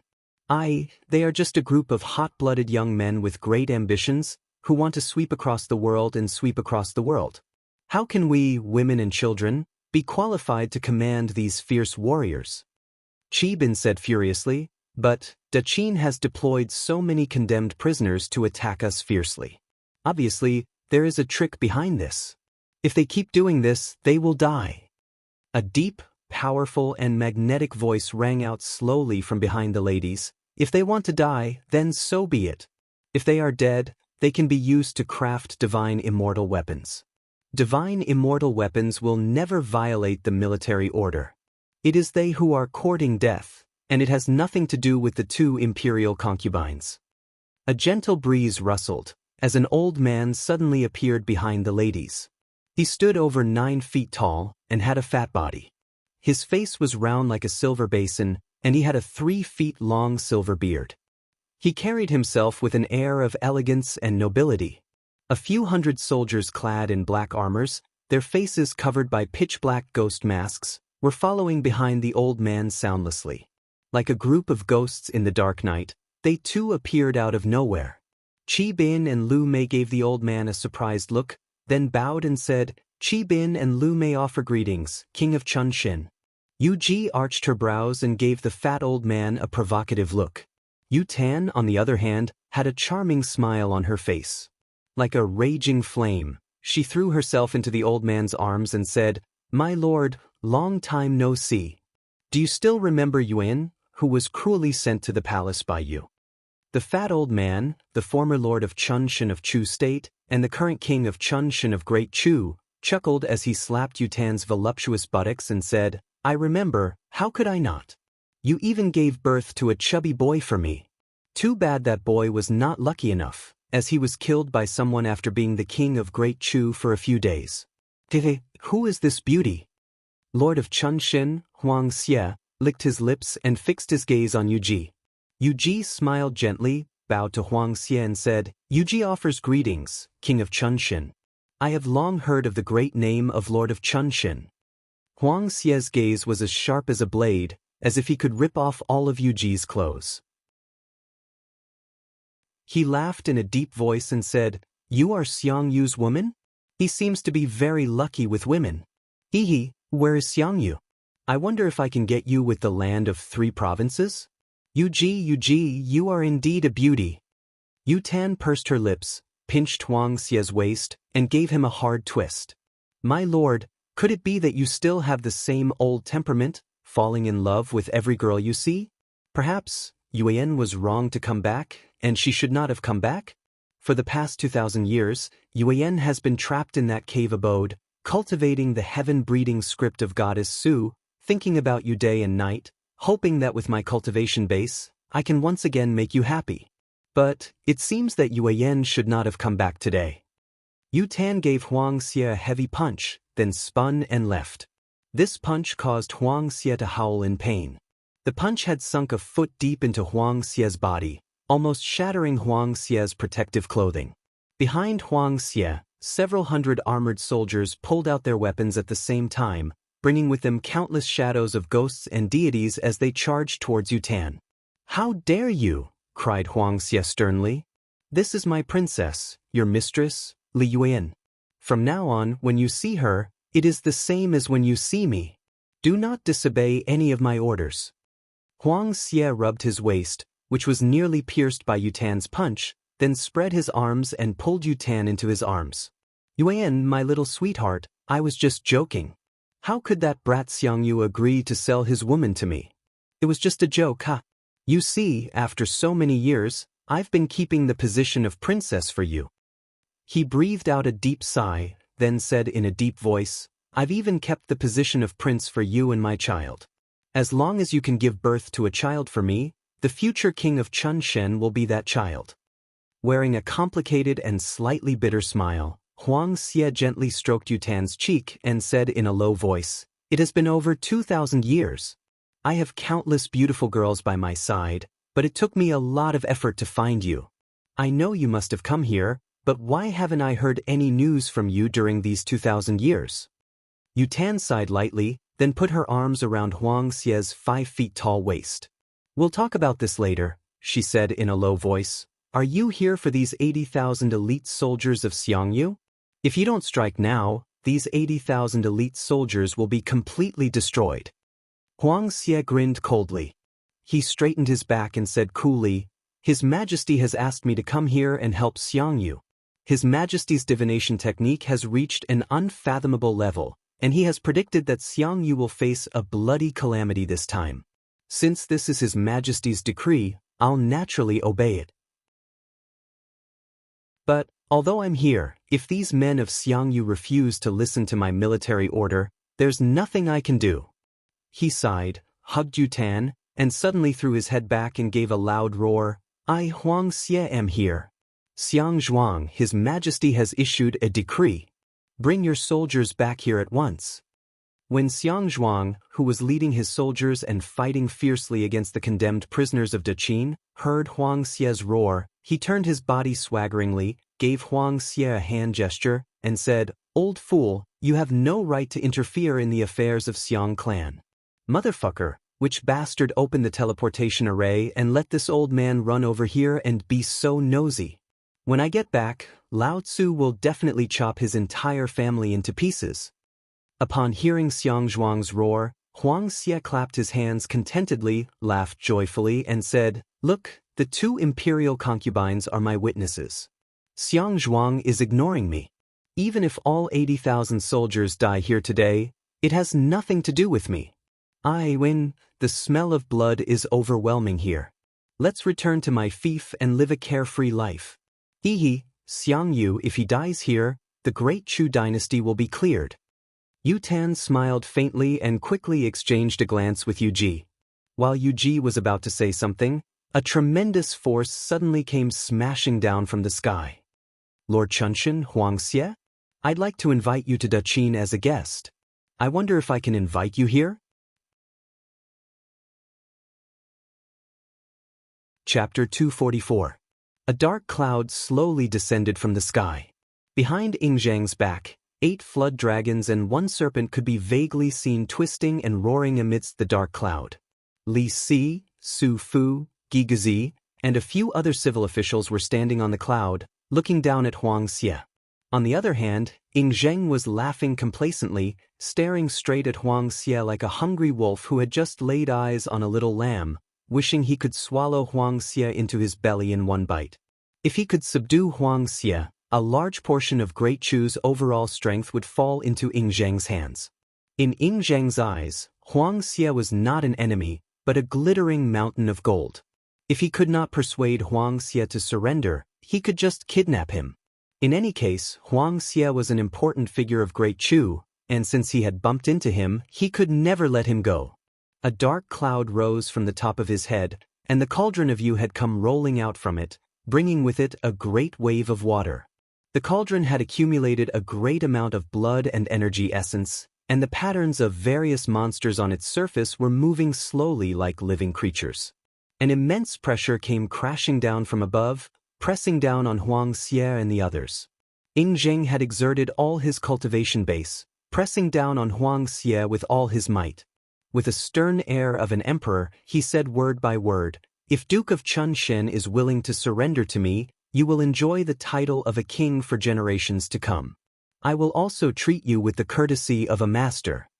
After a brief moment of pondering, Huang Xie raised his head, looked at Yingzheng, smiled and said, Treat me with the courtesy of a master? I don't care about that. If you want me to surrender to Daqin, I can. You can change the way you address me, call me by a nice name. I'll now mobilize my army and annihilate the mighty army of Great Chu.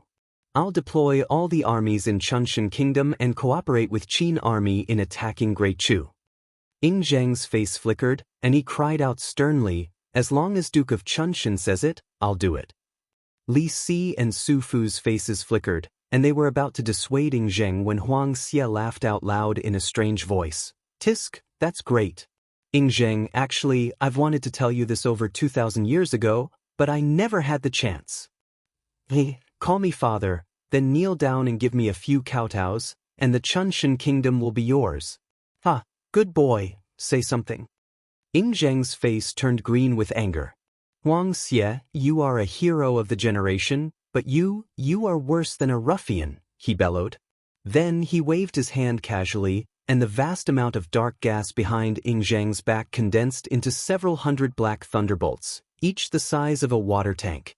Huang Xie laughed wildly. Holding Yu Tan's waist, he transformed into a gust of wind and disappeared without a trace. Even with Giguzi's cultivation base, he failed to see what escape art Huang Xie had used. Giguzi felt the natural energy around him move, as if there were tens of thousands of tiny auras of living beings fluctuating in the mountain ridges. Then Huang Xie, Yu Tan, and the hundreds of armored warriors behind him disappeared. The two beauties, Qi Bin and Lu Mei, looked at each other. Then they raised their hands and clapped lightly. When they clapped, a heavy rain began to pour down from the sky. The raindrops were mixed with tiny snowflakes and frost, and the cold air instantly froze the several hundred miles wide flat land into a world of ice and snow. Qi Bin and Lu Mei breathed out a faint sigh. Together with the several dozens of serving ladies standing beside them, they moved their bodies and blended into the heavy rain and frost, disappearing without a trace. Suddenly, Gizi cried out, "This is not the escape art of cultivators, but the heaven and earth ghosts, deities, and spirits magic of those barbarians. Compared to our magic, they can utilize the natural energy more directly, and are even more mysterious and unpredictable. These two girls are barbarian girls, and they are not from the same place as us." Yu Ji sighed lightly. She raised both hands up, and there was a faint dark gleam flickering on her arms. Several hundred huge thunderballs fell into her palms, and with a gentle rub of her delicate hands, they vanished into nothingness. Then she leaped onto a cloud and flew slowly into the sky, quickly fleeing into the distance. A practitioner with the cultivation base of mid-stage nascent soul realms standing behind Su Fu cried out sternly, "Little girl, how can you leave so easily?" The practitioner dashed forward and casually waved his hand in the air. Immediately, a black rune flashing with lightning bolts emerged out of thin air. He pointed a finger at Yu Ji and cried out sternly, "Stay here. His Majesty's harem is in need of a beauty that can topple a nation." Yu Ji smiled coldly, and her body vanished abruptly. At the same time, she reappeared behind the practitioner with her graceful figure. She thrust her palm out casually, like a red-hot knife cutting into a piece of butter. Soundlessly, Yu Ji's tiny hand went into the practitioner's body and came out from his dantian. On Yu Ji's slender fingers was a nascent soul, which was struggling and roaring wildly. Yu Ji smiled faintly and clenched her fist. The practitioner's nascent soul immediately turned into countless specks of light and drifted away. Her body flickered again, and before the furious Su Fu could stop her, she had already appeared on top of a mountain about 100 miles away. She looked at them from afar and said softly, "His Majesty, the first emperor of Daqin, Ying Zheng? If you want to take Yu Ji into your harem, you need to defeat His Majesty." Yu Ji is the woman of His Majesty, and unless you defeat him, I will never leave with your Majesty. Another beam of light flashed, and Yu Ji's body had disappeared without a trace. Yu Yao walked out from Ying Zheng's coach, looked at the direction where Yu Ji disappeared, and said coolly, "Over the past 2,000 years, Yu Yao has been spending time with Yu Ji and Li Yuan. What Yu Ji is cultivating is the celestial technique of Goddess Xian, the legendary goddess of the 9 heavens. She has reached 70% mastery in it, and is impervious to water and fire. Weapons made of metal and metal cannot hurt her, and neither can the magic of the 5 elements.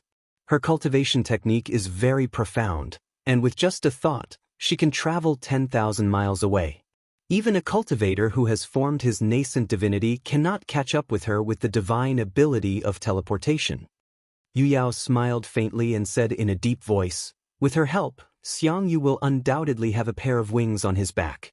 Your Majesty, you need to be careful." "That Li Yuan, what cultivation technique is she cultivating?" asked Ing Zheng in a deep voice. Over the past 2,000 years, Li Yuan has been cultivating the heaven-breeding script of Goddess Su. As the name suggests, it allows her to condense the body of Goddess Su and give birth to the power of the heavenly Tao. If an ordinary man were to possess her body, he would be able to condense a Jin Dan out of thin air. If an expert like Huang Xie were to possess her body, with the help of that heavenly energy of Dark Yin, he would most probably be able to break through the realm of heaven immortal very quickly. On top of that, it can help Huang Xie shed his mortal body and form his nascent divinity. In the future, the speed of his cultivation will be greatly improved. Ing Zheng's body turned stiff. He stared at Yu Yao and said coldly, "Think of a way to capture Li Yuan alive. I want this heavenly energy of Dark Yin." Yu Yao nodded her head lightly and said, "Perhaps there is a way. Before Li Yuan holds a certain level of authority in the Chunshan kingdom, Huang Xie can never touch her. There will be a chance." Yu Yao pursed her lips into a gentle smile, then gently tidied Ing Zheng's slightly messy collar and said, All right.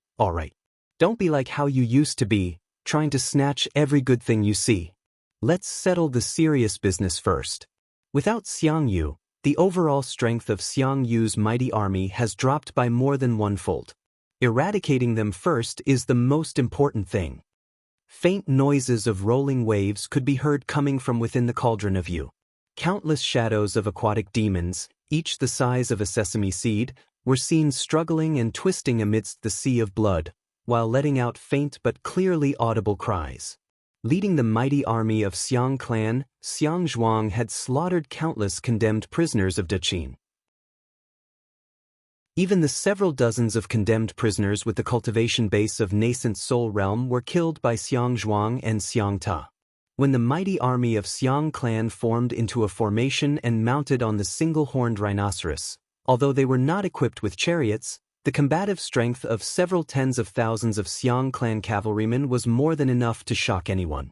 It was especially true when Xiang Ta was holding a long black banner in his hand, summoning several tens of thousands of divine undead soldiers from the nearby clay city and charging together with them.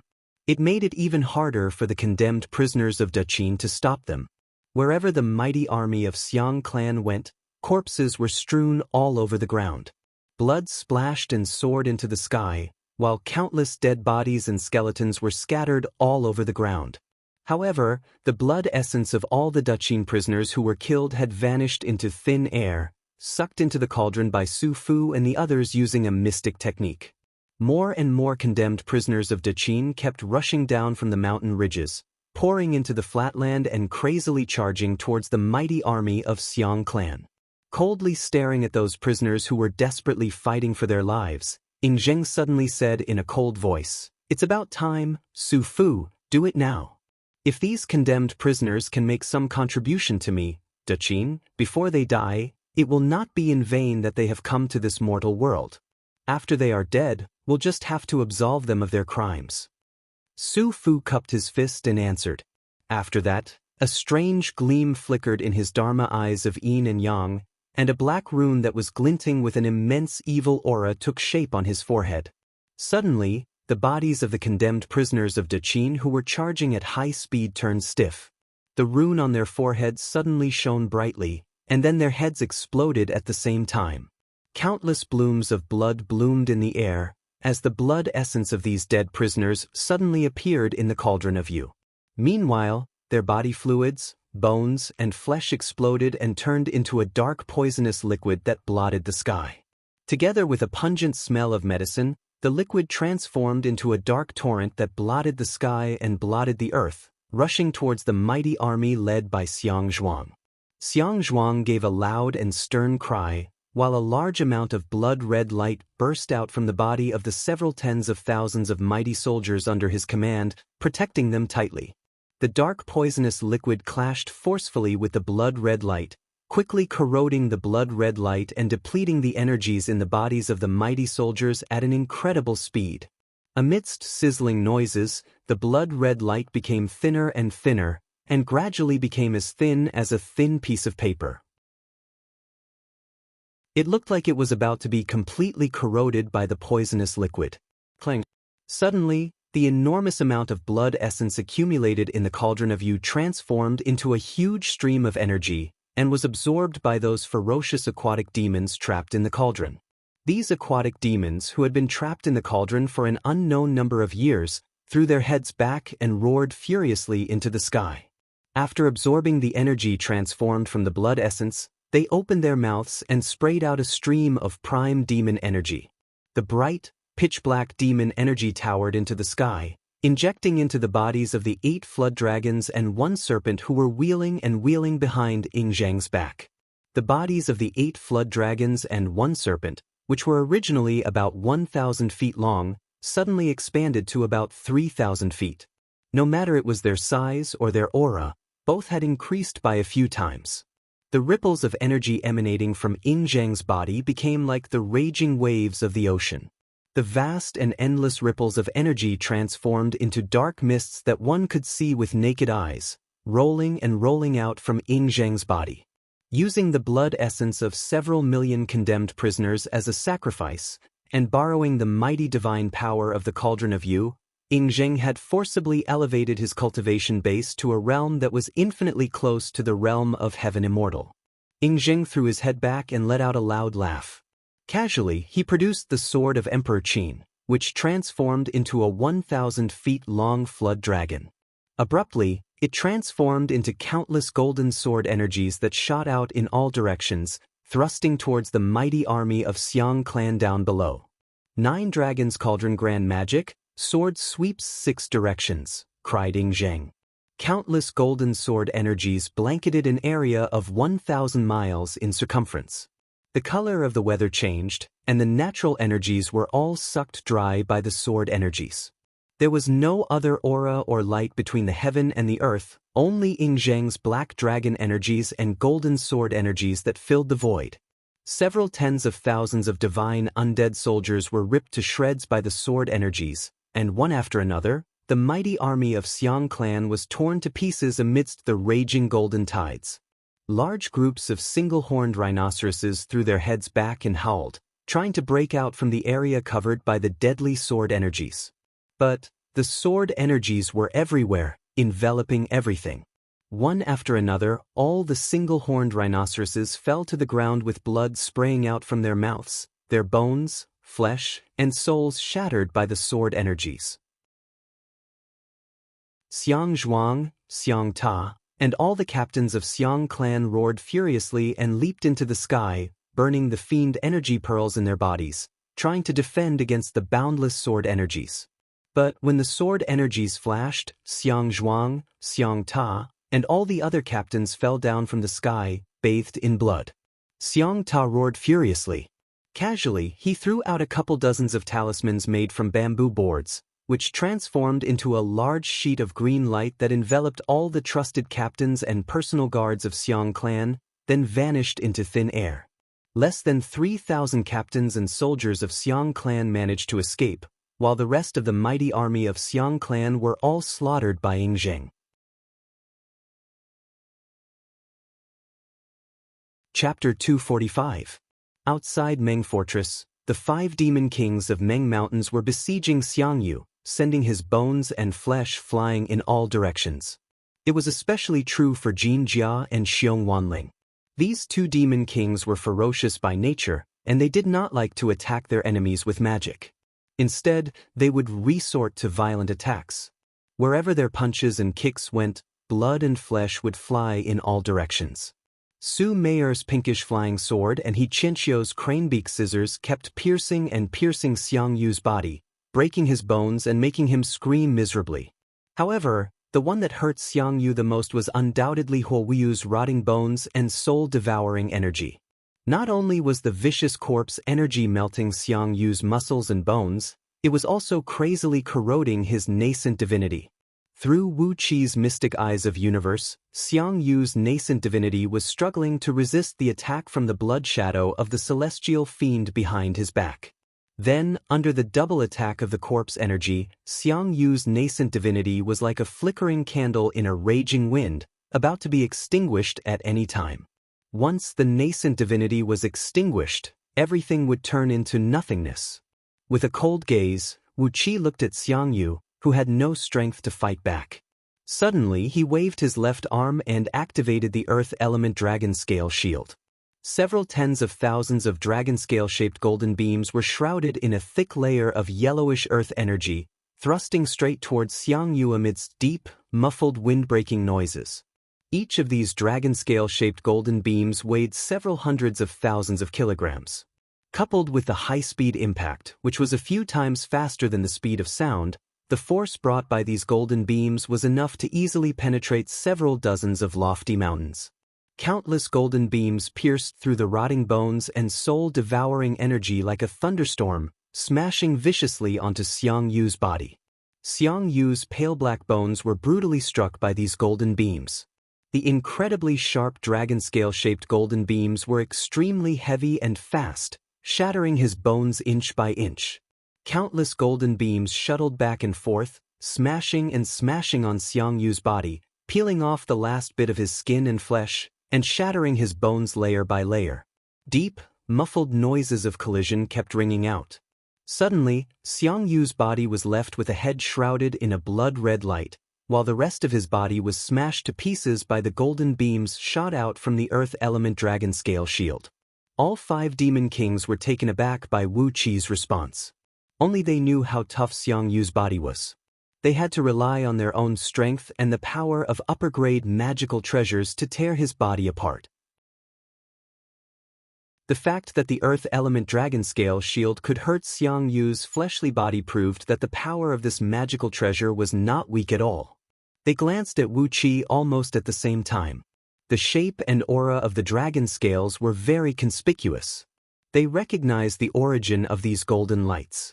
The golden light was covered in a thick yellow earthy aura, causing them to nod slowly. They knew that Wu Qi had bought a clump of innate earth element energy essence during the Rare Treasures Conference. However, they did not expect Wu Qi to refine this thing into a protective magic treasure so quickly. This kid is really lucky. Huoyu took a deep breath, gave a long and loud cry, and sprayed out another clump of corpse-accumulating energy. The golden beams shot out from the Earth Element Dragon Scale Shield pierced through the pale green corpse-accumulating energy. Only the dragon scales, which were protected by the innate Earth Element energy, could ignore the frightening power of the corpse-accumulating energy and not be corroded by it easily. Huoyu's face turned unsightly. It was obvious that this defensive magical treasure of Wu Qi could resist his strongest innate divine ability. After a series of attacks, Xiang Yu was left with only a skull. Sparks and blood sprayed in all directions under the joint attacks of the crowd. However, the banner of Qiyu had transformed into a clump of dense blood-red energy and wrapped around the skull. No matter how hard the crowd attacked, they could not do anything to the formidable defense of the banner of Qiyu. Whether it was Wu Qi or the 5 demon kings, none of them possessed the murderous aura of the human emperor Xianyuan, which was used to kill Qiyu. It was the only nemesis of the banner of Qiyu, and it was impossible for Wu Qi and the others to possess such an aura. Yen Dan frowned as he stared at Xiang Yu's skull, which was shrouded by the banner of Qiyu. The aura of life and death was rolling and rocking violently around him, yet he did not have any good ideas to deal with the banner of Qiyu. Obviously, as he was cultivating the reincarnation technique of 9 death and 9 resurrection, the banner of Qiyu did not have much effect on it. Frankly speaking, the aura of the human emperor emanating from Yen Dan was not as strong as Ying Zheng's, let alone the ancient human emperor Xuanyuan's. The banner of Qiyu wrapped Xiang Yu's skull, and a dense blood-red murderous aura kept rushing into it. The blood-red celestial fiend behind Xiang Yu twisted and turned rapidly, crazily invading his nascent divinity. Together with the attack of the rotting bones and soul-devouring energy, Xiang Yu's nascent divinity could no longer withstand the joint attack from the 3 parties. Suddenly, his nascent divinity disintegrated, transforming into a sheet of blinding blood-red light that shot out from all 7 apertures of his skull. "You have pushed me too far." Xiang Yu's voice slowly came out from the hideous skull. Yuji, I've waited for over 2,000 years, and this is how you treat me?" Xiang Yu howled mournfully, "If that is the case, I will sacrifice myself and become a fiend, transforming into the true body of a celestial fiend. I will abandon all the mercy, compassion, warmth, and kindness of mortals, and transform into the true ancient war devil of Chiyu. I will fight for supremacy with all of you, and we will see who is the true lord of the heaven and earth, and who is the #1 hero under the heaven." The blood-red celestial fiend behind Xiang Yu quickly fused into his skull. The banner of Chiyu transformed into a sheet of glittering light and fused into the skull. Xiang Yu's nascent divinity was reborn in his spiritual ocean. It was a blurry and sticky figure formed from countless amounts of blood. Although the figure was still blurry, as if it had not completely taken shape, it was already emanating a boundless fiend flame and murderous aura. Wave after wave of frightening aura that could make one's blood boil, and make one grab the weapon in one's hand and slaughter wantonly, was gradually spreading out from within Xiang Yu's skull. Princess Zhang Li's face fell suddenly. Xiang Yu's skull grinned hideously and said, "How dare a little girl like you trap me with the soul-sealing curse?" As Xiang Yu gave a light cry, a tiny blood red dot flickered in the void, and a hair-thin blood-red flame shot out from it, following closely behind Princess Zhang Li's soul and the soul-sealing curse she unleashed. Then, the faint connection between the soul-sealing curse and the soul-sealing curse began to burn towards Princess Zhang Li. Princess Zhang Li's curse was completely broken, and her soul was injured by the backlash. Suddenly, she coughed out a mouthful of blood. Upon smelling the scent of blood, the blood-red flame accelerated towards Princess Zhang Li. Wu Qi casually waved his hand, transforming the earth element dragon scale shield into a thick and heavy yellow energy barrier that enveloped him and Princess Zhang Li. 36,000 dragon scales began to circle around Wu Qi according to the orbits of the stars in the universe. Accompanied by the roars of countless wandering souls, the blood-red flame rushed over and slammed viciously onto the dragon scales and the yellow energy barrier. A loud boom rang out, and the blood-red flame exploded.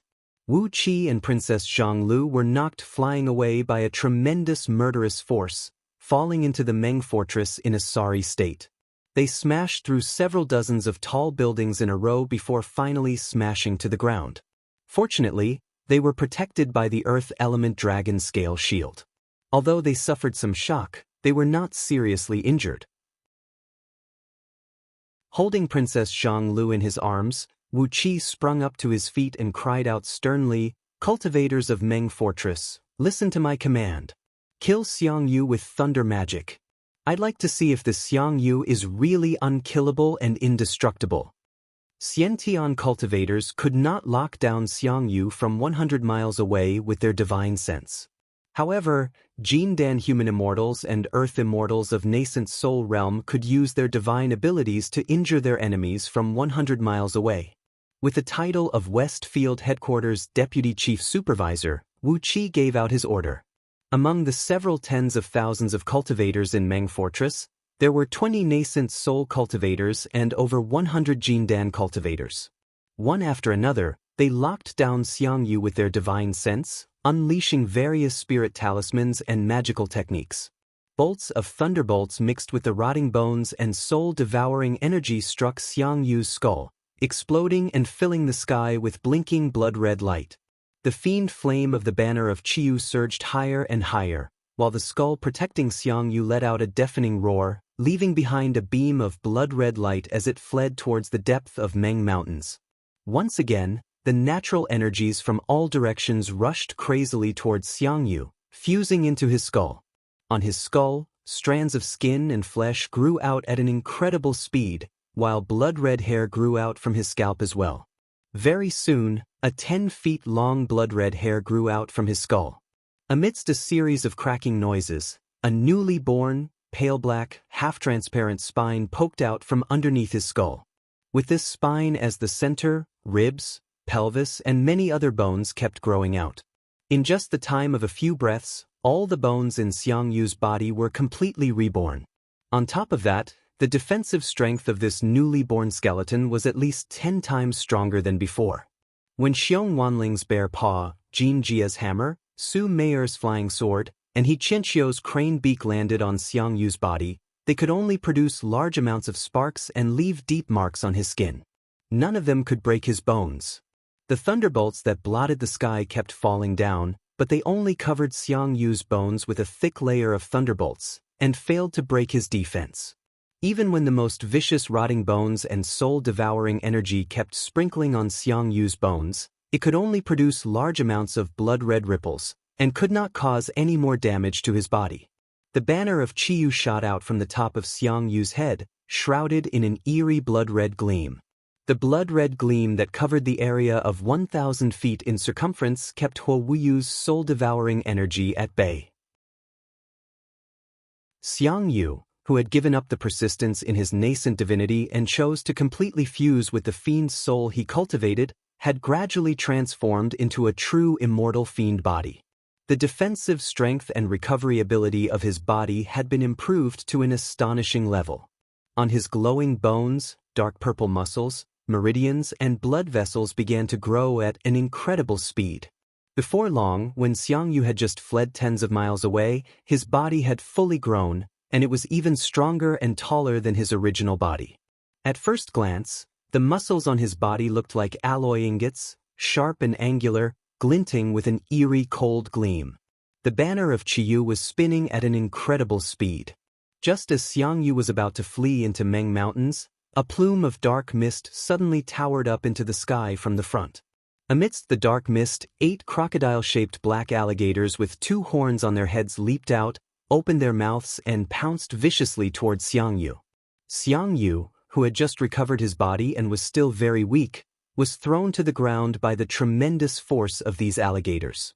The banner of Qiyu rolled up, unleashing a blood-red beam that rolled up 5 alligators and threw them several hundred feet high into the air. However, a few crocodiles leaped onto Xiang Yu's body and tore a deep wound on his chest, from which sticky blood kept spraying out. "Who dares to hurt me?" Xiang Yu bellowed furiously. A thunderclap rang out, as a chariot pulled by 4 horses and escorted by several hundred guards flew out from the mountain ridge. On the chariot stood a handsome man, clad in a black robe and wearing a black and gold crown on his head. The young man, clad in the 8 dragons' soaring cloud robe and holding a long spear, cried out sternly, "Xiang Yu, you will die here today." "Is Yandan here?" "I am Ying Xing, the Daqin, and today, I will settle the score with Xiang Yu for killing me in the past." Yandan. Let's join hands and kill Xiang Yu. Isn't that a pleasure?" Princess Zhanglu blinked her eyes and asked, "Ying Xing? Who is he? I can't believe he is also cultivating the 9 Dragons Cauldron Grand Magic, and he has even formed the power of 8 Flood Dragons." Meanwhile, Wu Qi took a deep breath and said, "Ying Xing, I suppose he is a member of Ying Zheng's imperial clan?" Ying Xing, the last monarch of Qin dynasty, the Prince of Qin. Chapter 246. Holding the spear in his hand, Ying Xing had 8 alligators roaring into the sky behind him. They kept slamming and attacking Xiang Yu, leaving many wounds on his body. Alligators were a species of flood dragons, and among all flood dragons, they could only be considered as lower-grade flood dragons with a thin bloodline. However, they had thick and heavy scales, a very strong brute force, and 4 sharp claws that could cut through mountains. Although they had a very low status in the Flood Dragon clan, their overall strength was not weaker than a true Flood Dragon. If they could transcend into a Heaven Immortal and transform into a true dragon, their overall strength would only be about 30% of the strength of a true Flood Dragon. But, when they were still Flood Dragons, their overall strength would not be weaker than any middle or upper-grade Flood Dragon with a very pure bloodline. Ying Xing was also cultivating the 9 Dragons Cauldron Grand Magic, and the dragon souls he used were 8 alligators, which gave him some of the characteristics of alligators, namely, a strong fleshly body and a matchless divine strength. In terms of the strength of his fleshly body, he was a few times stronger than Ying Xing, who had formed the 8 flood dragons and 1 serpent. It was just that he was not as strong as Ying Zheng in terms of divine abilities and magical power. Now, he alone was able to stop Xiang Yu, who was severely wounded, and was able to fight Xiang Yu without falling into a disadvantageous position. Xiang Yu threw his head back and roared furiously. As the coiling dragon spear was destroyed in the fierce battle just now, Xiang Yu could only fight the enemy with his bare fists. He waved both fists in a disorderly manner, throwing a series of punches at Ying Xing's face and head. Ying Xing wielded the spear in his hand in a strict manner. None of his moves were fancy, but they were as powerful as a great mountain, pressing down on Xiang Yu with his divine strength. As Xiang Yu was severely wounded and had just entered the fiend state, he could not withstand the power of 8 flood dragons unleashed by Ying Xing. As a result, he was pushed back by the spear, and the tip of the spear kept poking out streams of blood from his body. Xiang Yu kept letting out deep and mindless roars, and like a wild beast that had gone mad, he kept leaping and attacking Ying Xing desperately. Although he had consumed too much of his strength, and his offensive strength had been greatly reduced, the recovery ability of his body had reached an abnormal level. In just a few breaths of time, the wounds left by Ying Xing on his body were completely healed. No matter how Ying Xing had left over 100 transparent wounds on Xiang Yu's body, he still could not kill Xiang Yu. Coldly, Yan Dan watched the fight between Ying Xing and Xiang Yu. Suddenly, he raised his right hand and cried out, "Generals, listen to my order. Join forces with Prince Ying of Qin and kill Xiang Yu." Yan Dan gave the men around him a wink, then his lips moved slightly as he gave out another order, to cooperate with Ying Xing in killing Xiang Yu, and let Ying Xing take the vanguard. After killing Xiang Yu, he immediately unleashed his full strength and captured Ying Xing alive. If they couldn't capture him alive, they would kill him on the spot. Jing Ku was the first to let out a loud laugh. With a twist of his body, he abruptly transformed into a dazzling white beam that was as thick as a fist, piercing through 100 miles of void and piercing straight through Xiang Yu's body. The Tai-Bai sun-piercing dragon technique was derived from Jing Ku's assassination of Ying Zheng, the emperor of Qin, in a fit of rage. It was like the Tai-Bai sun-piercing dragon, a rainbow piercing through the sky. The grand white essence qi in his body condensed into a beam of white light with extremely strong penetrating power, like a divine weapon. Even if it was an upper-grade magic treasure or a spirit artifact, it would be pierced through by the beam of white light without any resistance. As for Xiang Yu's body, a hole the size of a bowl was left behind by the white beam that Jing Ke had unleashed. On top of that, the wound was smooth and clean, without any burrs. The flesh and blood on the wound kept wriggling, trying to heal his body. Yet, there was a very powerful and sharp energy lingering near the wound. Right when the newly grown flesh and blood began to grow, it was immediately shredded into pieces by the sharp energy. Even with Xiang Yu's fiendish immortal celestial fiend body, he still could not heal the wound in a short period of time. Jing Ke gave a long and sonorous cry, as he transformed into a figure several tens of miles away, surrounded by wisps of white mist. He gasped lightly, looked at Xiang Yu, threw his head back and gave a loud laugh. "Xiang Yu, little punk, do you think a strike from Jing Ke is enough for you to endure?" The Tai-Bai sun-piercing dragon technique had gathered all the energy in Jing Ke's body, allowing him to unleash a desperate strike. By concentrating all his spirit, energy, and spirit into one spot, he would be able to unleash an incredible force. This was the essence of Jing Ke's cultivation technique. Therefore, although it was just a single strike, it had taken a great toll on Jing Ke.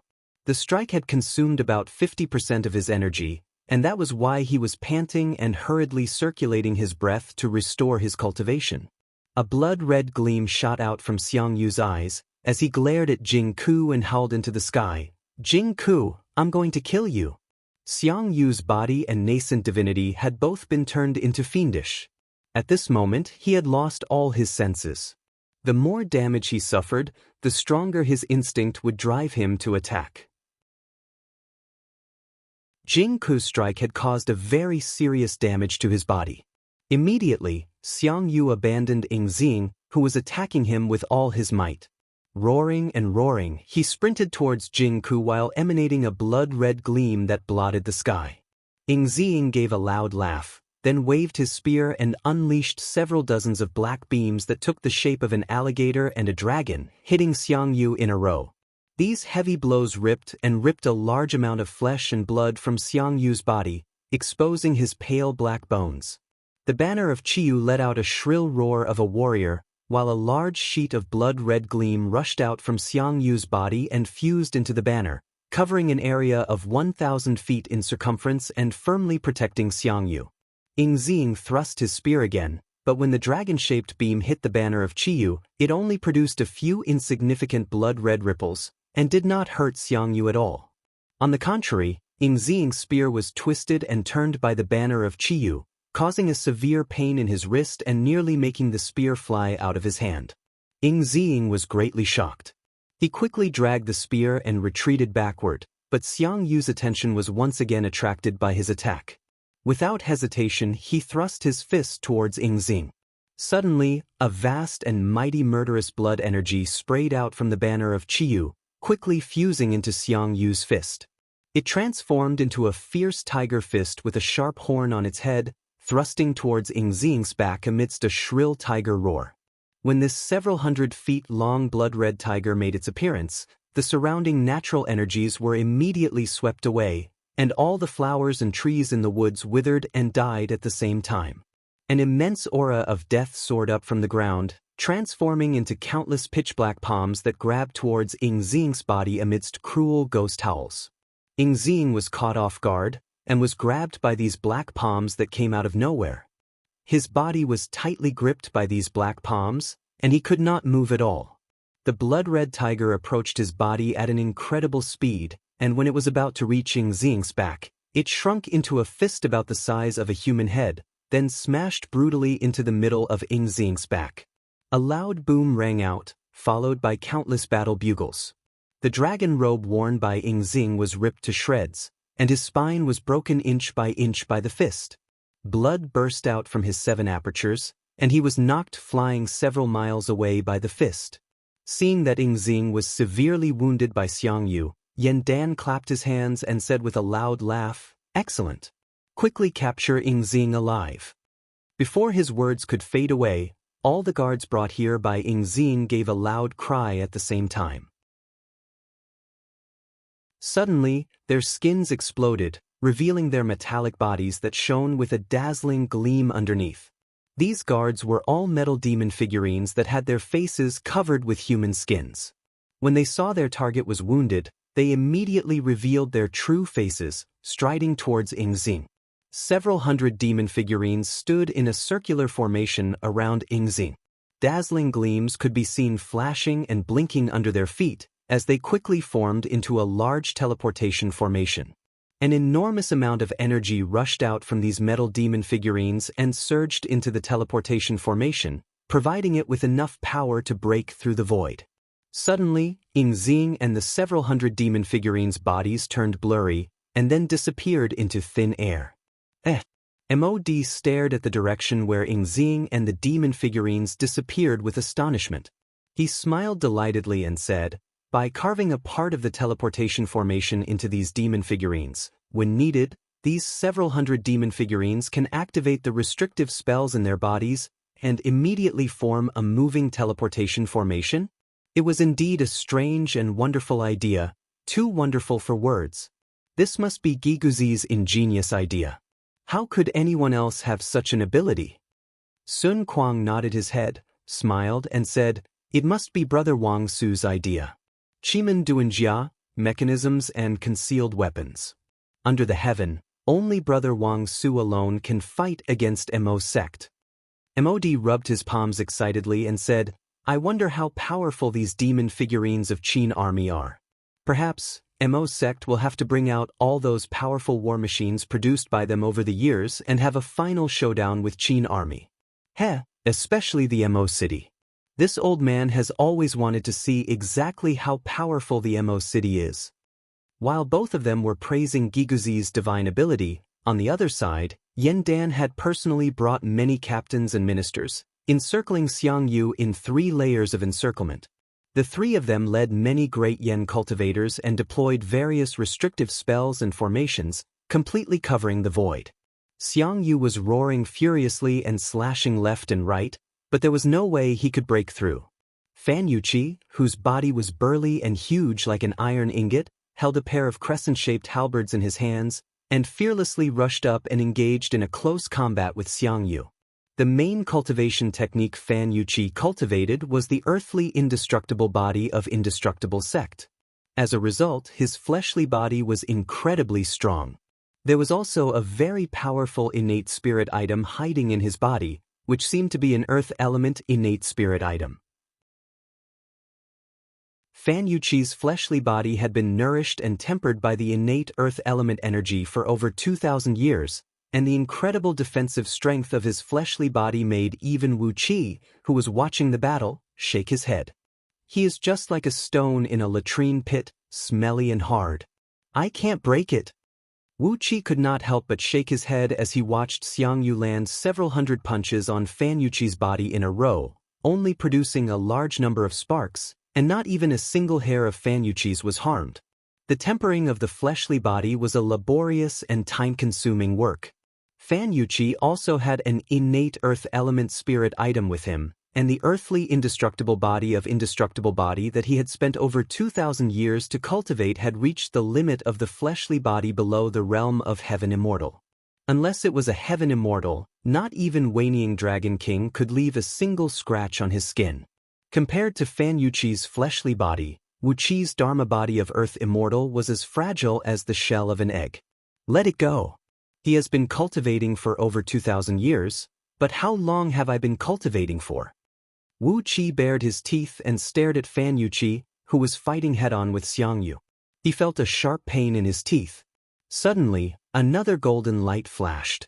Among the 5 demon kings, Gold Armor, who had the strongest fleshly body, had joined the battle as well, working together with Fan Yuqi to restrain Xiang Yu. Gold Armor's true form was a strange beast, the Gold Devourer. Since he was young, he had been devouring gold element energies. Therefore, his fleshly body was extremely strong, even stronger than Fan Yuqi's. With 2 fellows with freakish fleshly bodies tangling with Xiang Yu, he had no chance to escape. It seemed that the group of Great Yan's ministers were about to kill or capture Xiang Yu on the spot, but suddenly, a pitch-black crack opened up in the void, from which came 2 huge hands that looked like they were carved out of white jade, pressing down slowly. With a point of a finger, the defensive formation laid out by Great Yan's tens of thousands of cultivators was shattered. Fan Yuqi and Gold Armor let out a muffled snort as they were knocked flying 100 miles away, their bodies sinking several dozens of miles deep into the ground. Then, the 2 huge hands gently grabbed Xiang Yu, bringing him into the dark crack in the void. Your Majesty, Yen Dan, Xiang Yu is the strongest general of Great Chu. We can't let Your Majesty kill him.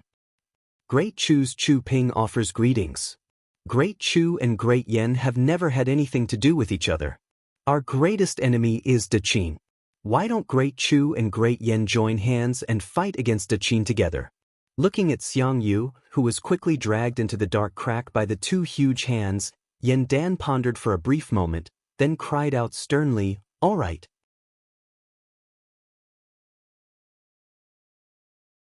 Chapter 247.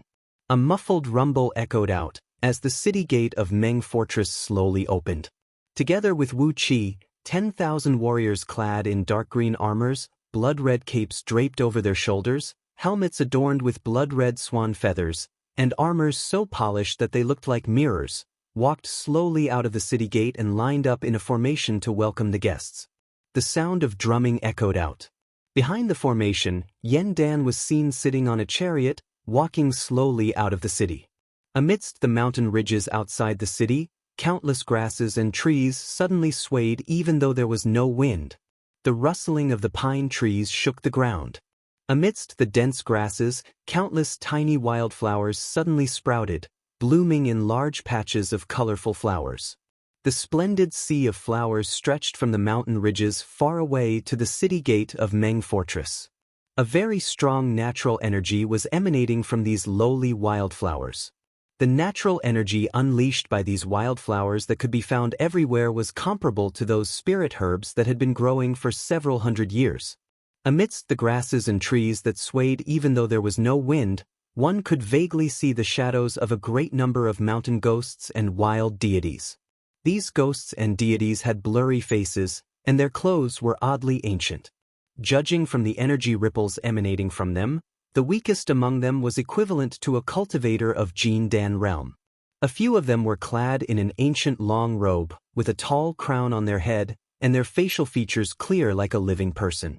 The energy ripples emanating from their bodies were almost at the same level as the 5 demon kings.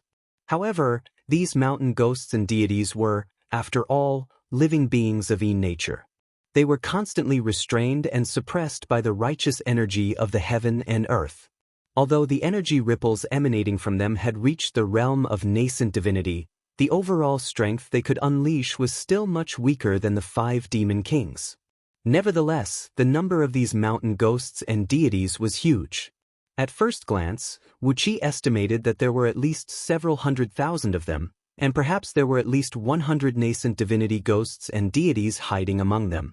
Due to the restraint of the heaven and earth, the overall strength of these ghosts and deities was suppressed. However, when nearly 100 ghosts and deities, Chi-Chi, who emanated the pressure of nascent divinity, appeared, their overall strength still made Yen Dan's face turn stiff. A bright green gleam shone from Wuqi's eyes as he stared greedily at these mountain ghosts and deities. These ghosts and deities were all extremely condensed deity bodies. If one could capture them alive and refine them with the divine flame of order, they would be able to greatly nourish one's soul and nascent divinity. To any cultivator, they were the best tonic.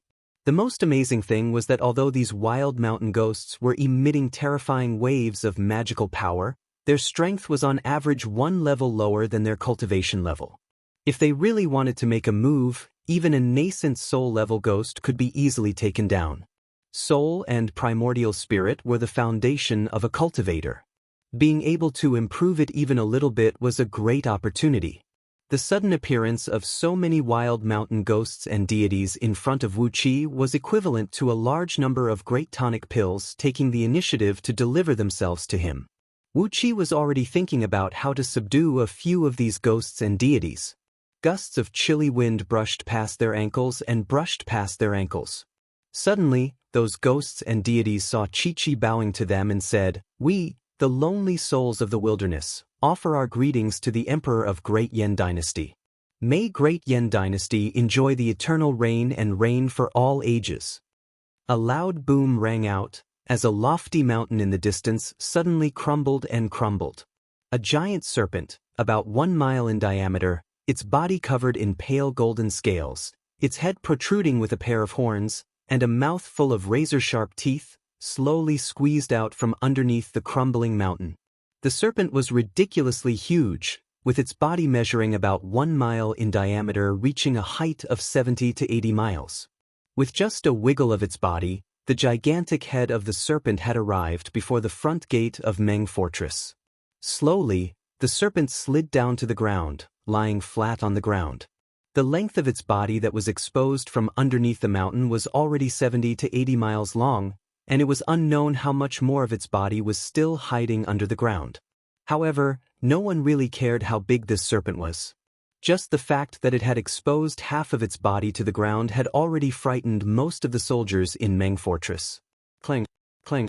Some of the soldiers standing next to Wuqi who were welcoming the guests dropped their weapons to the ground. Without batting an eyelid, Wuqi turned his head and gave those soldiers who were trembling with fear a glance. It scared them so much that they quickly picked up their weapons and mustered up their courage to stop their legs from trembling. A descendant of Ba Shi. Wuqi looked at the giant serpent and nodded his head silently. Ba Shi was one of the largest serpents under the heaven according to the legends. Perhaps, it would be more appropriate to call this Ba Shi before his eyes as a flood dragon. It had grown a pair of horns, which indicated that it was a flood dragon. Judging from its gigantic size, its muscle strength must be extremely strong. Even though Fan Yuqi and Jin Jia were cultivators who could defeat their opponents by relying on their divine strength, in front of this giant serpent, they were no different than ants. On top of the giant serpent's head stood a middle-aged man with a tall crown and a long robe, his face handsome. Not a single trace of dermic energy could be sensed from this man, and he looked no different from any ordinary uncle next door. He stood steadily on the head of the giant serpent, quietly looking at Yen Dan. Yen Dan was staring at the middle-aged man as well. After a full 15 minutes, he nodded and said, "The Emperor of Great Chu, Chu Ping?" Chu Ping smiled and said, "Chu Ping of Great Chu offers greetings, Your Majesty Yen Dan." He landed on the ground and lightly patted the head of the giant serpent, then walked to the front of Yen Dan's chariot, nodded his head and said, "Chu Ping has come with the sincerity to form an alliance with Great Yen, to help each other and survive in this world." Yen Dan gave Chu Ping a deep look, pondered for a brief moment, then chuckled and said, "Why Great Yen? Why not some other dynasties?" Chu Ping nodded his head, smiled and said, "Do I need any more reasons? Great Chu is located in the extreme south, while Great Yen is located in the extreme north. It is almost impossible for both dynasties to have any conflict. As the saying goes, befriending the distant and attacking the nearby, it is nothing more than this. If you and I are to form an alliance, it will be a great thing that will benefit both of us, and there will be no conflict of interests." Yen Dan walked down from the chariot and bowed to Chu Ping. Chu Ping returned the bow to Yen Dan as well. After that, both of them entered the chariot hand in hand. Music and drums were playing in the surroundings. Leading a large company of soldiers, Wu Qi escorted the chariot into Meng Fortress. Wu Qi rode behind the chariot, staring at Chu Ping, who was wearing a gentle expression and a smile on his face, looking just like an ordinary middle-aged uncle. His eyes were filled with curiosity, excitement, and a trace of complicated emotion that could not be put into words. To Wu Qi, heroes such as Yen Dan, Ying Jing, and Xiang Yu, the peerless overlords, they were just some names recorded in the history books. Although they left a deep impression in his mind, he did not have much feelings for them. Only this Chu Ping, the minister of Third Lu of Great Chu State, Chu Ping, his influence on the earth had lasted until today. Among all the heroes of the Warring States period, he was the only one who could be engraved in the hearts of the common people several thousand years later, and even had a traditional festival because of him. Whether it was Ying Zheng or Xiang Yu, both of them were outstanding in both political and martial arts. However, the only one who could maintain his influence for several thousand years was the minister of Third Lu, Chu Ping. When faced with a man like this, how could Wu Qi not feel curious, and how could he not give him a few more glances? Especially because of the professional habit of Wu Qi, he exercised the mystic eyes of universe and stealthily gave Chu Ping a glance at the ordinary clothing worn by him. As a result, through the vision of the mystic eyes of universe, Wu Qi found that although the long robe, tall hat, and ornaments worn by Chu Ping looked simple and crude and did not have any luster on the outside, they were actually glowing with a bright glow and were densely packed with countless restrictive spells. Everything he has is a treasure. Wu Qi sighed with mixed emotions in his mind. It was not a big deal that Chu Ping had a lot of magical treasures, as it was expected for someone of his status. However, when he was observing Chu Ping with the mystic eyes of universe, Wu Qi discovered something even more astonishing. Behind Chu Ping, there was a hazy figure hovering about 1,000 feet tall, constantly absorbing a wisp of the power of faith in the void. This is the primordial Tao of divinity. The Tao of divinity used by those mighty living beings in the ancient times. Looking at the tall figure behind Chu Ping, Wu Qi could not help but have his heart give a violent jerk. No wonder when Chu Ping struck out a few times, the cultivation base he displayed did not look like the ability that a nascent divinity cultivator should have. It turned out that his main cultivation base was the primordial Tao of divinity, which allowed him to borrow the power of faith from the common people and instantly manipulate the power of faith, turning it into divine power for his own use. Judging from the size of the prime divine soul behind him, Chu Ping could increase his energy by about 10 times at most. Chu Ping was a mighty cultivator who had formed his nascent divinity, and if his energy was increased by 10 times, it would be a frightening overall strength that only a real heaven immortal could possess.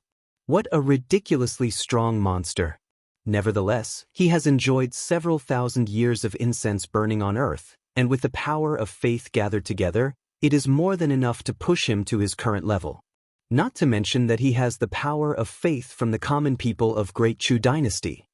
All kinds of thoughts were tumbling in Wu Qi's mind along the way, as he followed Yan Dan and Chu Ping back to the mayor mansion located right in the center of Meng Fortress. Hand in hand, Yan Dan and Chu Ping walked into the main hall of the mayor mansion. All the ministers of Great Yan dynasty were waiting quietly outside. Everyone could hear the heated discussion between Yan Dan and Chu Ping in the main hall, but no one could hear what exactly they were talking about. Both Yan Dan and Chu Ping exercised their divine abilities and dermic powers at the same time, disrupting their voices. Therefore, only the two of them could know what they were talking about, and what benefits they had offered in exchange. For a whole day and night, Yan Dan and Chu Ping sat in the main hall, having a heated discussion for the whole day and night. Wu Qi and the others were standing right outside the main hall, watching both men gesticulating and discussing for a full 24 hours. Finally, both men threw their heads back and laughed out loud. Then, Yan Dan invited them into the main hall, where he and Chu Ping personally wrote 2 copies of the document of alliance. After that, both men signed the agreement at the same time, stamped their fingerprints and seals, and announced it to the heaven and earth, swearing an oath with their prime nascent divinity. From today onwards, Great Yan and Great Chu were brothers. Neither Yan Dan nor Chu Ping announced the specific conditions of the exchange to the public. But, from now on, no one was allowed to use weapons recklessly between the two dynasties, and those who dared to provoke a war between the two dynasties would be killed without mercy. Yan Dan's 10 daughters, 100 granddaughters, and 1,000 great-granddaughters, the unmarried princesses of the imperial clan, would travel to Great Chu, marrying the sons of the imperial clan. Meanwhile, Chu Ping's 10 daughters, 100 granddaughters, and 1,000 great-granddaughters would also be sent to Great Yan, marrying the sons of Great Yan dynasty's imperial clan. Both men also made an agreement that one of their daughters would be married to the crown prince of the other dynasty, becoming the crown princess of the other dynasty. The document of alliance was 36 feet long, with a total of over 200,000 words written on it. Only then did all the clauses of the Treaty of Alliance between the two dynasties were written on it. When the Treaty of Alliance was shown to the ministers of Great Yan dynasty, some clauses were covered by restrictive spells, making it impossible for them to see what the secret conditions were. Obviously, these clauses involved the core secrets of both dynasties, and were not something that any random minister could know. After the Treaty of Alliance was established, Chu Ping did not stay any longer. He bid farewell and left swiftly. He did not mention Xiangyu, nor did he mention anything about Wu Qi and Yu Ji. However, Wu Qi breathed out a sigh of relief. Since both dynasties had formed an alliance, then Xiangyu would not be able to find trouble with him anymore, right?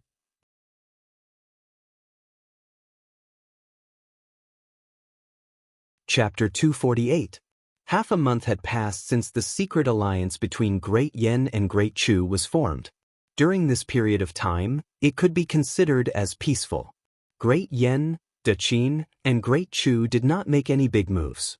Every day, only the scouts from Daqin and Great Yan would hunt and kill each other in the lofty mountains and lofty ridges of Meng Mountains, wiping out each other's eyes and ears. However, there were no more conflicts that involved more than 100 men, and no cultivators of Xiantian realm or above were involved in any battles. The Blackwater River was a small tributary of the Longyuan River. It flowed through a mountainous region where the rocks were as black as ink, causing the crystal-clear water of the Blackwater River to turn as black as ink. That was why it was called the Blackwater River. Although it had a rather unpleasant name, the banks of the Blackwater River were filled with abundant water plants, and countless wildflowers and trees grew along the river. Every spring, when the flowers bloomed, the banks of the Blackwater River would turn into a sea of colorful flowers, and the splendid colors stretched westward for several tens of thousands of miles. As the Blackwater River flowed through a canyon formed by the cracking of the Earth's crust, Both banks of the river were rich in geothermal resources. Almost every few hundred miles, there would be a cluster of hot springs. Hot water kept gushing out from under the ground, and white steam drifted along the river valley. More than half of the valleys along the river were covered by a dense layer of water vapor. The rich geothermal energy, the dense water vapor, and the rich natural energy brought out from under the ground had nourished the flowers and plants along the banks of the Blackwater River, as well as all kinds of spirit herbs. Therefore, the Blackwater River was a famous place in the inner region of Meng Mountains.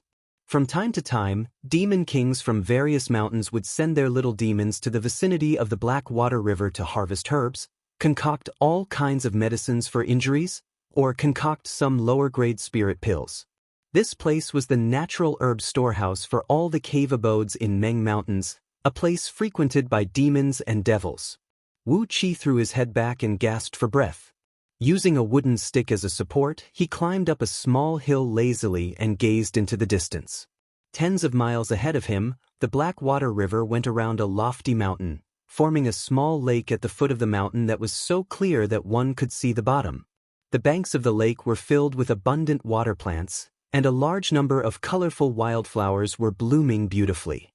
Separated by a rock ridge that was no more than 10 feet high were 17 hot springs that formed a line.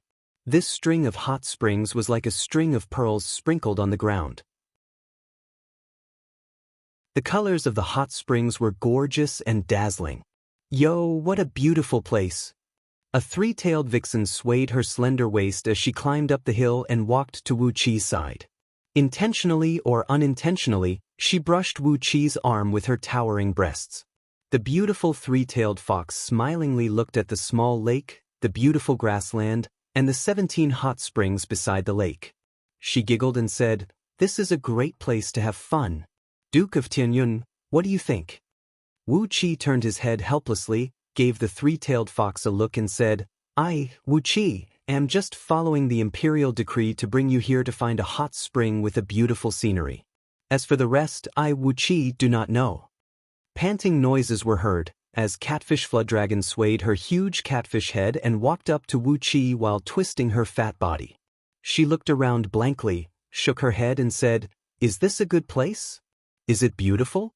What's so good about it?" Brother Wu Qi, what do you mean by having fun with fun?" The three-tailed fox gave Catfish Flooddragon a look of disgust, wagging her 3 snow-white tails. She turned her head away proudly, unwilling to give Catfish Flooddragon another look. If not for the fact that Catfish Flooddragon's cultivation base was ridiculously strong, at least 1,000 times stronger than her, a little demon fox of early-stage Jin Dan realm, according to her nature, she would have long mocked her. The so-called having fun with fun means using the earth as the bed and the sky as the blanket. Gently waving the folding fan, Sumai walked up the small hill swaggeringly. His eyes kept glancing at the three-tailed fox's voluptuous breasts as he said, "Senior Catfish Flooddragon, you don't understand these romantic activities. Miss Lu Heng's eyes are indeed the best. I also feel this place is too beautiful to be described with words." The three-tailed fox, Lu Heng, giggled, while her watery, amorous eyes kept glancing at Sumai. Unknowingly, the man and the fox had gotten close to each other, and their bodies were rubbing against each other unintentionally. It was as if there was no one else around them, and they were extremely unscrupulous. Wu Qi stared coldly at Sumai. If there were no outsiders present, perhaps Sumai, a playboy, would have long had fun with this three-tailed fox. Sighing sadly in his mind, Wu Qi threw his head back and breathed out a long sigh into the sky. Why did he have to take on such an unlucky task? Half a month ago, on the day when Great Yen and Great Chu formed an alliance, Yen Dan had issued an imperial decree ordering Wu Qi to bring his men to the depth of Meng Mountains and find a place with beautiful scenery and a romantic atmosphere.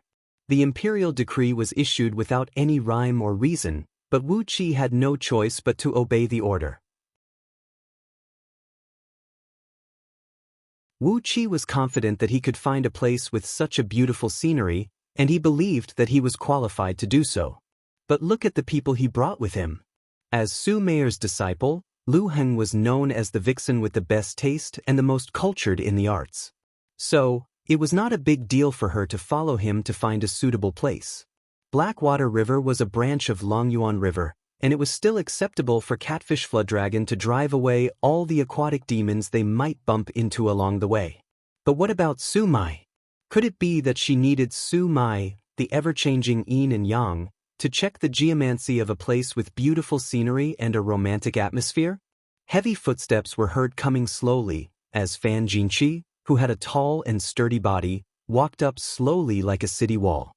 He was holding a heavy tiger-tooth halberd in his hand, and on his left wrist was a round shield that was 3 inches thick, while his entire body was clad in a heavy armor that was about an inch thick. When he came to the top of the small hill, he glared at Wu Qi coldly and cursed under his breath, "Shameless villain, a lowlife." Wu Qi looked up into the sky and breathed out a long sigh once again. It was fine if Su Mai, who was a fool in the head, followed them, but what was the point of bringing Fan Jinqi with them? A few months ago, during the palace banquet, this fellow had confessed his love to compete for Princess Zhang Li's hand. But in the end, together with Su Mai, they were severely injured by Princess Zhang Li's thunderbolts, and nearly turned into eunuchs. Was it because she was afraid that Wu Qi did not have enough troubles to deal with them? A light breeze came blowing as Qin Qingshui, a skinny man with a long face and a skinny body, came running up the hill with a cold smile on his face. He gave Wu Qi a glance and said word by word, "When we look for women in a brothel, that is called dissolute. But, Duke of Tenyun, since you have won the favor of Princess Zhanglu, you still raped her? That is called a lowlife." "That's right." A cold voice was heard as Qin Nihu, clad in a heavy green armor and a long sword hanging from his waist, came striding up the hill. He was the fierce tiger of Qin clan from Qin Weiyang's clan, the same Qin Nihu who had announced during the palace banquet that he would compete for Princess Zhang Li's hand, and was nearly killed by the thunderbolts. Looking at the members of this team, Wu Qi felt like weeping, but had no tears. Su Mai had nearly fused with the three-tailed fox, and both of them were hugging each other. If not for the fact that there were so many people here, they would have taken off their clothes. Fan Jinqi, Qin Qingshui, and Qin Nihu had been mocking and ridiculing him along the way. Wu Qi wished he could kill them with a single punch, and then tell their elders that they were all eaten by demons. Yet, such a group of treasures had followed Wu Qi out to carry out the mission. No matter how Wu Qi looked at it, he felt that Yen Dan was trying to punish him. Coughing loudly, Wu Qi pointed at the small lake in the distance and cried out, "All right, this is the place. Lu Heng, Su Mai, take a look and see what the terrain is like here. We have been living in the wilderness for half a month, so quickly find a suitable place and return." Upon hearing Wu Qi's words, Su Mai and Lu Heng, who were still flirting with each other, quickly straightened their faces. Lu Heng sprung up into the sky and looked towards the hot spring, the lake, and the grassland. She counted with her fingers for a while, then nodded and said, "Good place. 5 colors enchant the mind, 5 fragrances confuse the mind, and the scenery here is beautiful. Moreover, it is surrounded by lofty mountains, which can hide the wind and gather the energy. If a man were to come here and see a lone girl, he would definitely have lustful thoughts." Lu Heng shrugged her chest complacently, laughed, and said, "With the mystic technique of my enchanting palace, this place will be like a young lady's chamber, where one will have lustful thoughts uncontrollably." Meanwhile, Su Mai took out a compass, observed the terrain of the surrounding mountains, nodded his head and praised, 100 miles underground, there is a vein of earth core fire flowing through it. By drawing it up, we can construct an extremely powerful heavenly thunder and earthly flame formation, and it can also provide energy to all the weapons of Mo sect, enough to support them for 2 hours. Then, Wu Qi turned to look at Fan Jinqi and the other 2 young masters, and asked coldly, "What do you think, young masters?" Qin Qingshui flew 1,000 feet up into the sky, looked around, and praised satisfyingly, "The terrain here is very complicated, and there are many trees in the surrounding forests. It is a good place to hide assassins. With 30,000 assassins here, it will be more than enough to stop the invasion of 1 million soldiers. On the other side, Fan Jinqi and Qi Ni, who took a few rounds in the surroundings, nodded their heads satisfyingly and said with a smile, "Within 1,000 miles, there are many valleys and caves that are suitable for hiding ice armors. As long as we carefully construct a restrictive formation that can conceal aura, it will be more than enough to hide several million armored soldiers. Even if Daqin attacks with all his forces, with this army of several million soldiers, we will be able to delay them for a few days." Wu Qi breathed out a deep sigh. Judging from the behavior of these few fellows along the way, it seemed they all knew the purpose of this operation. Yet, as the nominal leader of the team, he had no idea what was the purpose of finding such a place, and what was the reason behind it. Stomping his feet angrily, Wu Qi said furiously, "What are you whispering about?" Stunned, Qin Qingshui turned to look at Wu Qi. With a strange smile on his face, he said with a strange voice, "Duke of Ting, it seems you still don't know? Of course, the reason we are looking for such a blessed place is to kill someone." Shocked, Wu Qi asked with a frown, "Kill who?" Qin Nihu said coldly, "The two dynasties will join hands and kill Qin."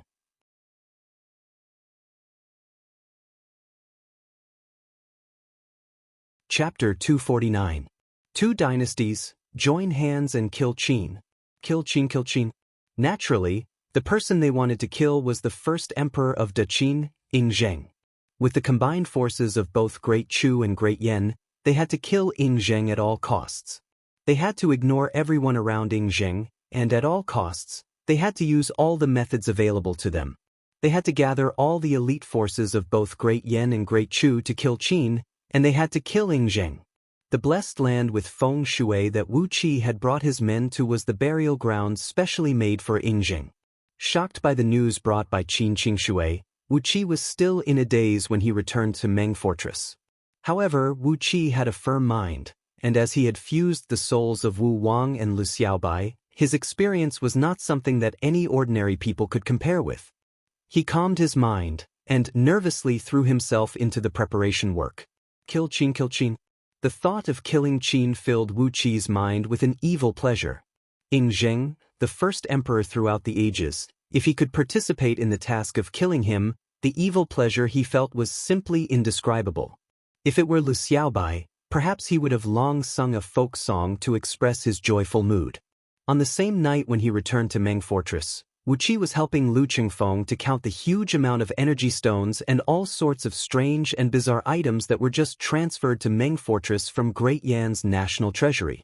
Suddenly, Wu Qi felt a gaze filled with killing intent sweeping across his body. It startled Wu Qi, and he hastily turned his head and looked over his shoulder. A group of palace guards was escorting a fat old man, who was walking slowly through the arched door that led to the backyard of Mayor Mansion. Wu Qi's face flickered. He recognized this old man, as he was none other than Lu Buwei, who pretended to be Wei Sanju. He looked exactly like this when Lu Buwei paid a visit to Lu Qingfeng. Lu Qingfeng noticed that something was wrong with Wu Qi's expression. He hurriedly turned his head to look at him. Lu Qingfeng was taken aback when he saw Lu Buwei. Then, he hurriedly put down the account book in his hand and asked a few aides to take over his work. Then he strode toward Lu Buwei. With quick steps, Lu Qingfeng rushed to the side of Lu Buwei, bowed deeply and said, "Greetings, benefactor. May I know why benefactor has come this time?" Lu Buwei laughed dryly, then said coolly, "Duke Yan Lo, I don't deserve the title of benefactor." Heh. Lu Buwei had never suffered such a loss in his entire life. If I had lost to someone else, I would have accepted it if it was someone I was familiar with. Unfortunately, this old man actually tripped over a nameless junior. In the future, Duke Yanlu, please don't ever address me as benefactor again. I don't deserve it.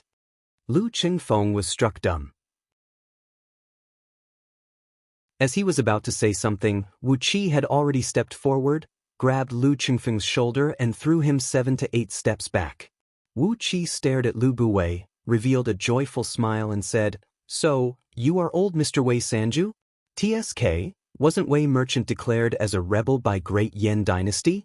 Why you here? Could it be that you were captured alive?"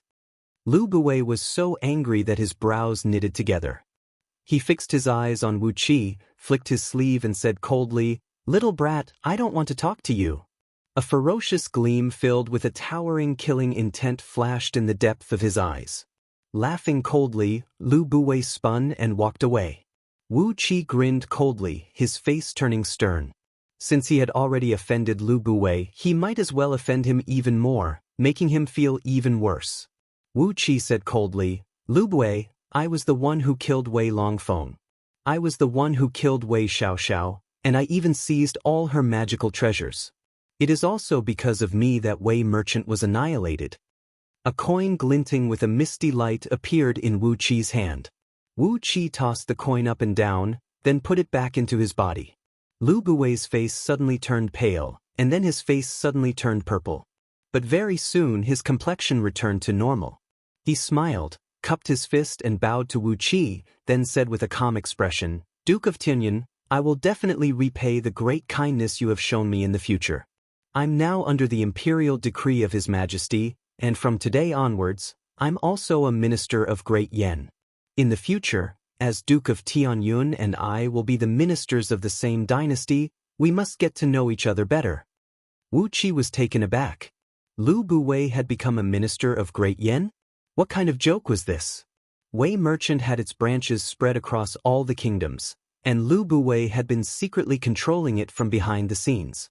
He must be living a free and unfettered life. So, why would he suddenly become a minister of Great Yen? If that was the case, didn't it mean that Great Yen had pierced a deep nail into all the other kingdoms? Yen Dan had picked up a great bargain. The question was, why would there be such a miraculous change? When Lu Buwei saw the shocked expression on Wu Qi's face, he could not help but burst into a loud laughter. Holding his head up proudly, he swaggered into the backyard. A fragrant scent wafted through the air, as Princess Zhang came drifting out with a group of guards. She stared at Lu Buwei's back and said in a low voice, "Zi Xian has just found out the news. Imperial Grandpa has threatened this old man with his 3 sons, forcing him to swear an oath to join Great Yen and become its minister. According to Imperial Grandpa, this old man is very intelligent, a very formidable man. If he joins Great Yen, it will bring great benefits to Great Yen." Gently hugging Wu Qi's arm, Princess Zhang shook her head in confusion and said, "But, is this old man really so formidable? Wasn't Wei Merchant eradicated by you, Wu Qi? Weren't you the one who killed that Wei Xiaoxiao and Wei Longfeng? This old man's sons are so useless, and they don't look very formidable at all." Wu Qi gave Princess Zhang a surprised look, rubbing his temples as if he had a headache. Just because of his 3 sons, Lu Buwei had submitted to Great Yen? Suddenly, he recalled that a few months ago, he heard that a few core members of Wei Merchant were captured alive in Ji City. Could it be that Lu Buwei's 3 sons were among them? But it was just 3 sons. How could an ambitious and ruthless man like Lu Buwei be willing to accept his fate and become Great Yan's minister just because of his 3 sons? Suddenly, a figure appeared right next to Wu Qi. It was Lao Ai, who had a devilish and evil aura. With his hands clasped behind his back, he stared at Lu Buwei's back and said coolly, "Do you know why he submitted to Great Yen just because of his 3 sons? Because this old man can no longer give birth to any more sons. He is cultivating the 5 ghosts' grand magic, and his body has become half human and half ghost. He can no longer give birth to any more sons. He only has 5 sons in total. Half a month ago, 2 of his other sons were killed in the capital city of Daqin, Xianyang, and those who were captured alive by Great Yen are his last 3 sons." Wu Qi stared at Lao Ai, puzzled as to why this evil man would explain all these to him. It seemed like there was only enmity between him and Lao Ai, but not any friendship. Lao Ai could see the puzzlement in Wu Qi's mind. He said coldly, "This old fool has an old grudge against me. He is now Prince Wenxin of Great Yen, and also the left Prime Minister of Great Yen. Left Prime Minister, this is a position with real power." Wu Qi finally understood. The appearance of Lu Buwei, and the fact that he had joined Great Yan's imperial court in such a domineering manner and became Great Yan's minister, was a great threat to Lao Ai, who had an old grudge against Lu Buwei. Or perhaps, Lao Ai was still jealous of the treatment Lu Buwei received. After all, he was only the prince of Changshin of Great Yen now. Apart from the title of king, he had no real power. In the future, there was no way they could become friends. Compared to the old grudge between Lao Ai and Lu Bui, the friction between Wu Qi and Lao Ai was really nothing. Or perhaps, Lao Ai had never regarded Wu Qi as his opponent. All his attention was focused on Lu Bui. Therefore, when Lu Bui showed up, Lao Ai immediately came forward to rope in Wu Qi because he wanted to find a strong ally for himself. Staring at the arched door that led to the backyard, Wu Qi said coldly, "When did this old fool agree to join Great Yen?" "Yen Dan did a good job of keeping it a secret," said Lao Ai coldly. After he captured Lu Bui's 3 sons alive, he began to negotiate with Lu Bui in secret. It was not until half a month ago, when 2 of Lu Bui's sons were killed in Xianyang, that he agreed to join Great Yen. After Yen Dan promised him countless benefits, this old traitor accepted the title of Prince of Wenshin and the position of Left Prime Minister. Laughing mockingly, Lao Ai continued in an indifferent tone, "In order to rope in this old traitor, Yen Dan has acknowledged him as his master." Wu Qi breathed out a long sigh and said, "If that is the case, Wu Qi will not be able to return to Ji City in the future. This old fool must have his eyes on me." Lao Ai also breathed out a long sigh and said, "Now that this old traitor has become one of Great Yan's men, we are all in trouble. This old fool deserves to be punished for not being able to give birth to a son." Unknowingly, Wu Qi and Lao Ai were standing side by side. Suddenly, a feeling of being bound by a common hatred for a common enemy arose in their hearts. But soon, with a strange expression on their faces, they quickly separated from each other and glared fiercely at each other. Lao Ai snorted coldly, spun and left without hesitation. Wu Qi gave a few sneers as well, then wrapped his arms around Princess Zhang Li's waist and left quickly. For the next few days, as the Deputy Chief Supervisor of Westfield Headquarters, Wu Qi was so busy that his feet barely touched the ground. Even with his current cultivation base, he nearly fainted from the exhaustion. The top-secret strategic forces of Great Yen Dynasty were constantly mobilized from all directions. All kinds of strange tools were transported to Meng Fortress, and then secretly transported to the mountain ridge near the hot spring he had chosen a few days ago, where they were installed and hidden. A massive amount of personnel, materials, and all the data that came and went had to be recorded by Wu Qi and Lu Qingfeng. On top of that, all the movements were absolutely confidential. Not only did they have to prevent any insider from leaking the information, they also had to guard against the spying of Qin army scouts. The massive amount of work gave Wu Qi a feeling that his brain was about to evaporate. In the next few days, Chu Ping brought many ministers of Great Chu and came to Meng Fortress in secret. This news was completely sealed off. After Chu Ping and his men entered Meng Fortress, they never showed themselves again. Even Wu Qi only knew that they were here. As for how many of them came and who they were, apart from Yen Dan, Jing Ku, and a few other core figures, no one else knew the details of the situation. More and more troops and materials kept being transported to Meng Fortress. Under the overall arrangement of Wu Qi, Lu Qingfeng, and a few others, these people were sent to the hot spring and set up an ambush. A great amount of energy stones and formation diagrams were sent to the edge of the hot spring by the Blackwater River, and a great number of formations were engraved and carved. All kinds of preparation work had further squeezed out what little energy Wu Qi had left. When Wu Qi felt that he was about to have a mental breakdown, all the preparation work was completed, and the plan to kill Qin Dynasty had entered the final stage of actual operation. Wu Qi could not help but feel extremely curious about this plan. Although he had participated in the entire process of preparation work, Wu Qi only knew a tiny part of it. He had absolutely no idea how Yen Dan and the others were going to plot against Ding Zheng. He was really curious. Would Ding Zheng be so easily fooled?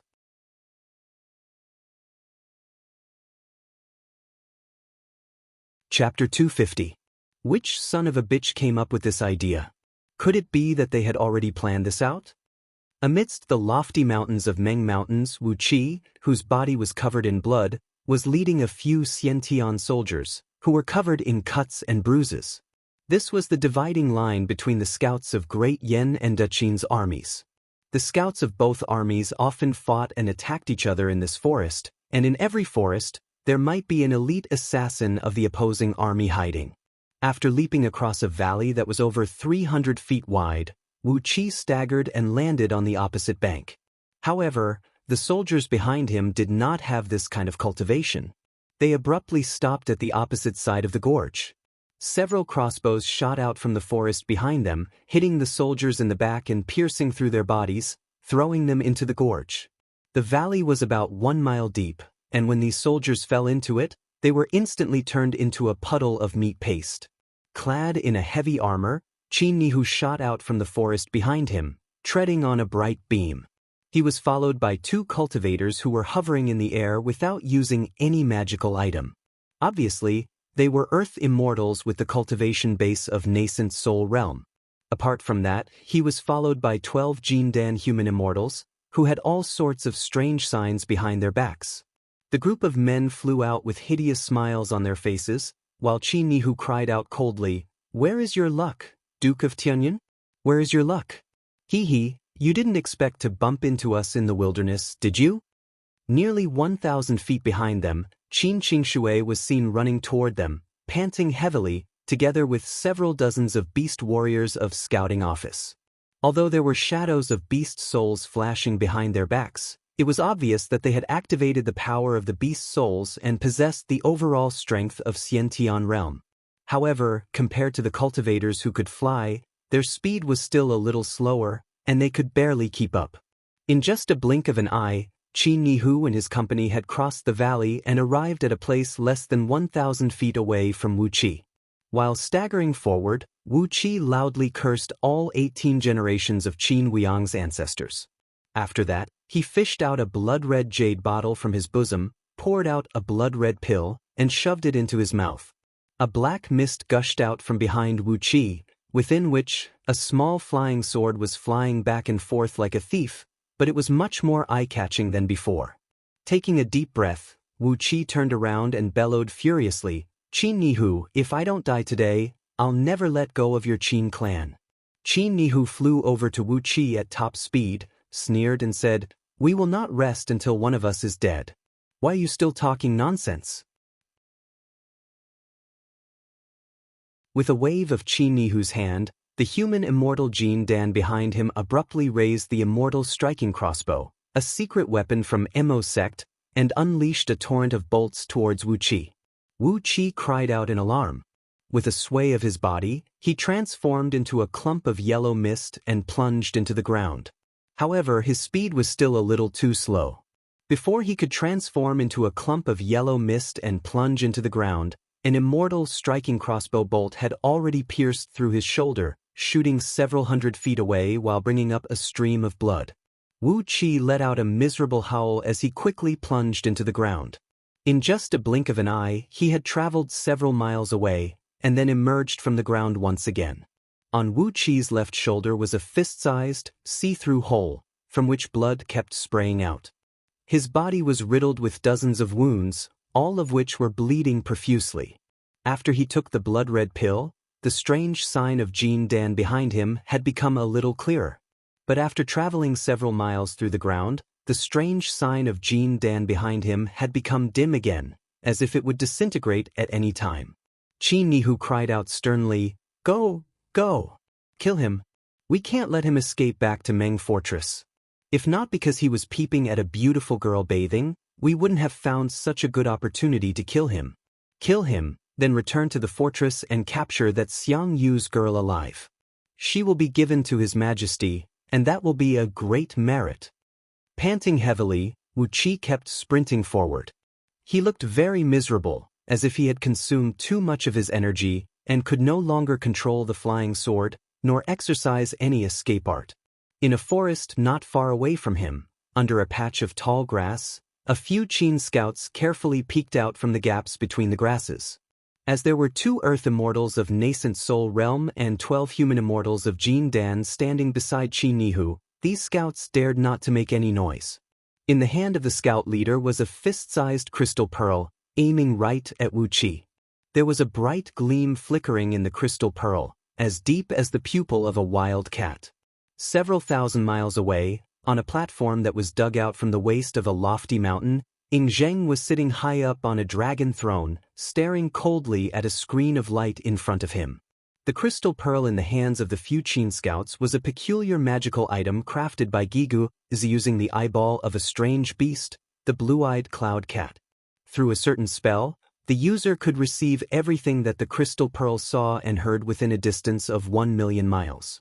In the screen of light, Wu Qi was fleeing in a very sorry state. His blood was splattered all over the ground, and a few wounds on his body went straight through his internal organs.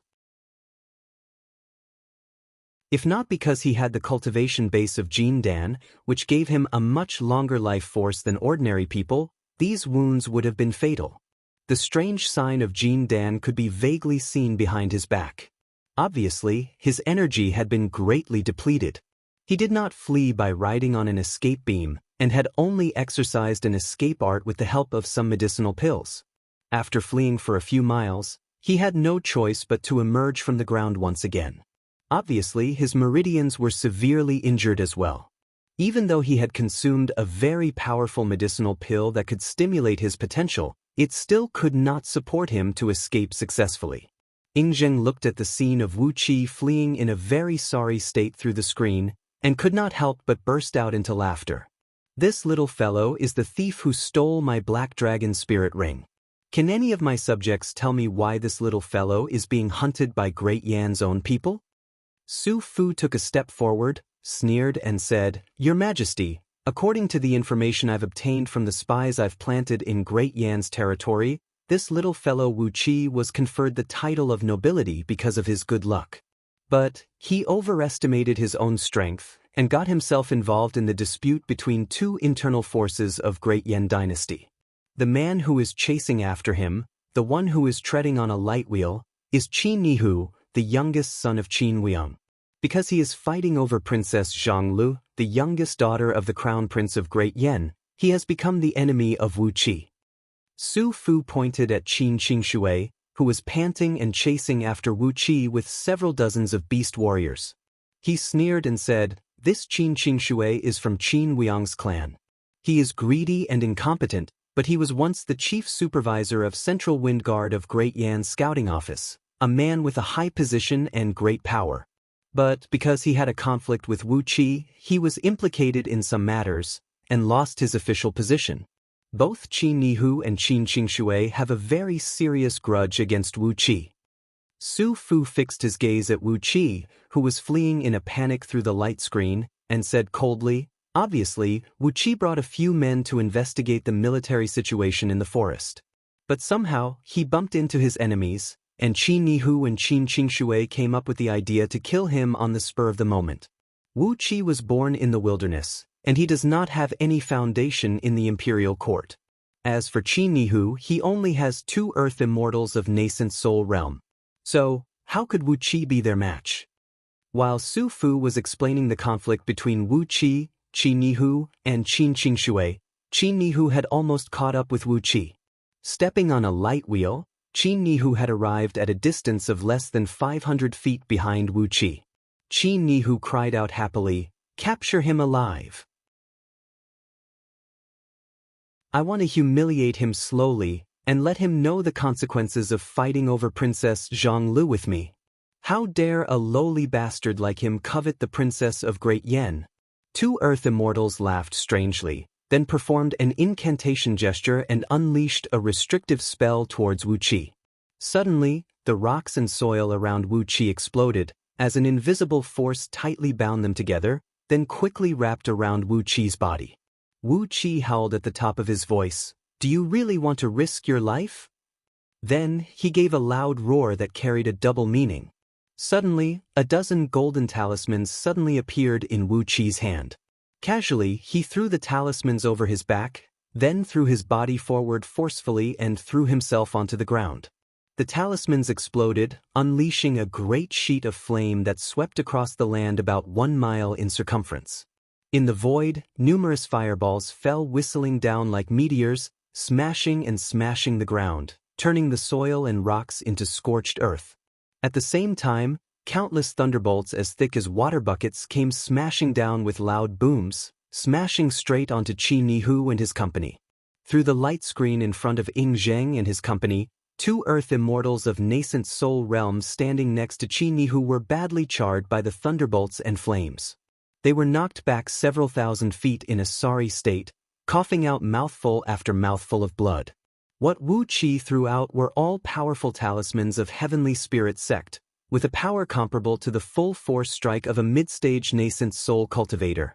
Meanwhile, all 12 Jin Dan human immortals had fallen to the ground, severely wounded. Their defensive magical treasures were shattered to pieces, and their bodies were charred as they fell to the ground, twitching and struggling. The light wheel underneath Qi Nihu's feet was also shattered, and his armor was riddled with countless cracks. The tremendous impact caused blood to spray out from his 7 apertures, and he rolled his eyes and fell straight to the ground. His entire body was numb from the thunderbolts, and he could not even move his little finger. Wu Qi let out a furious roar, as the sword of Greedy Wolf shot out amidst a dim dark gleam, slicing straight towards Qi Nihu's neck. Qi Nihu cried out in alarm. His body staggered abruptly, and he barely managed to dodge the deadly sword strike from Wu Qi. The sword of Greedy Wolf sliced through his left shoulder, sliced through his broken armor, and chopped off his left arm from the shoulder. Qi Nihu howled miserably as blood sprayed and splashed from his shoulder. He staggered a few steps back, then fell to the ground.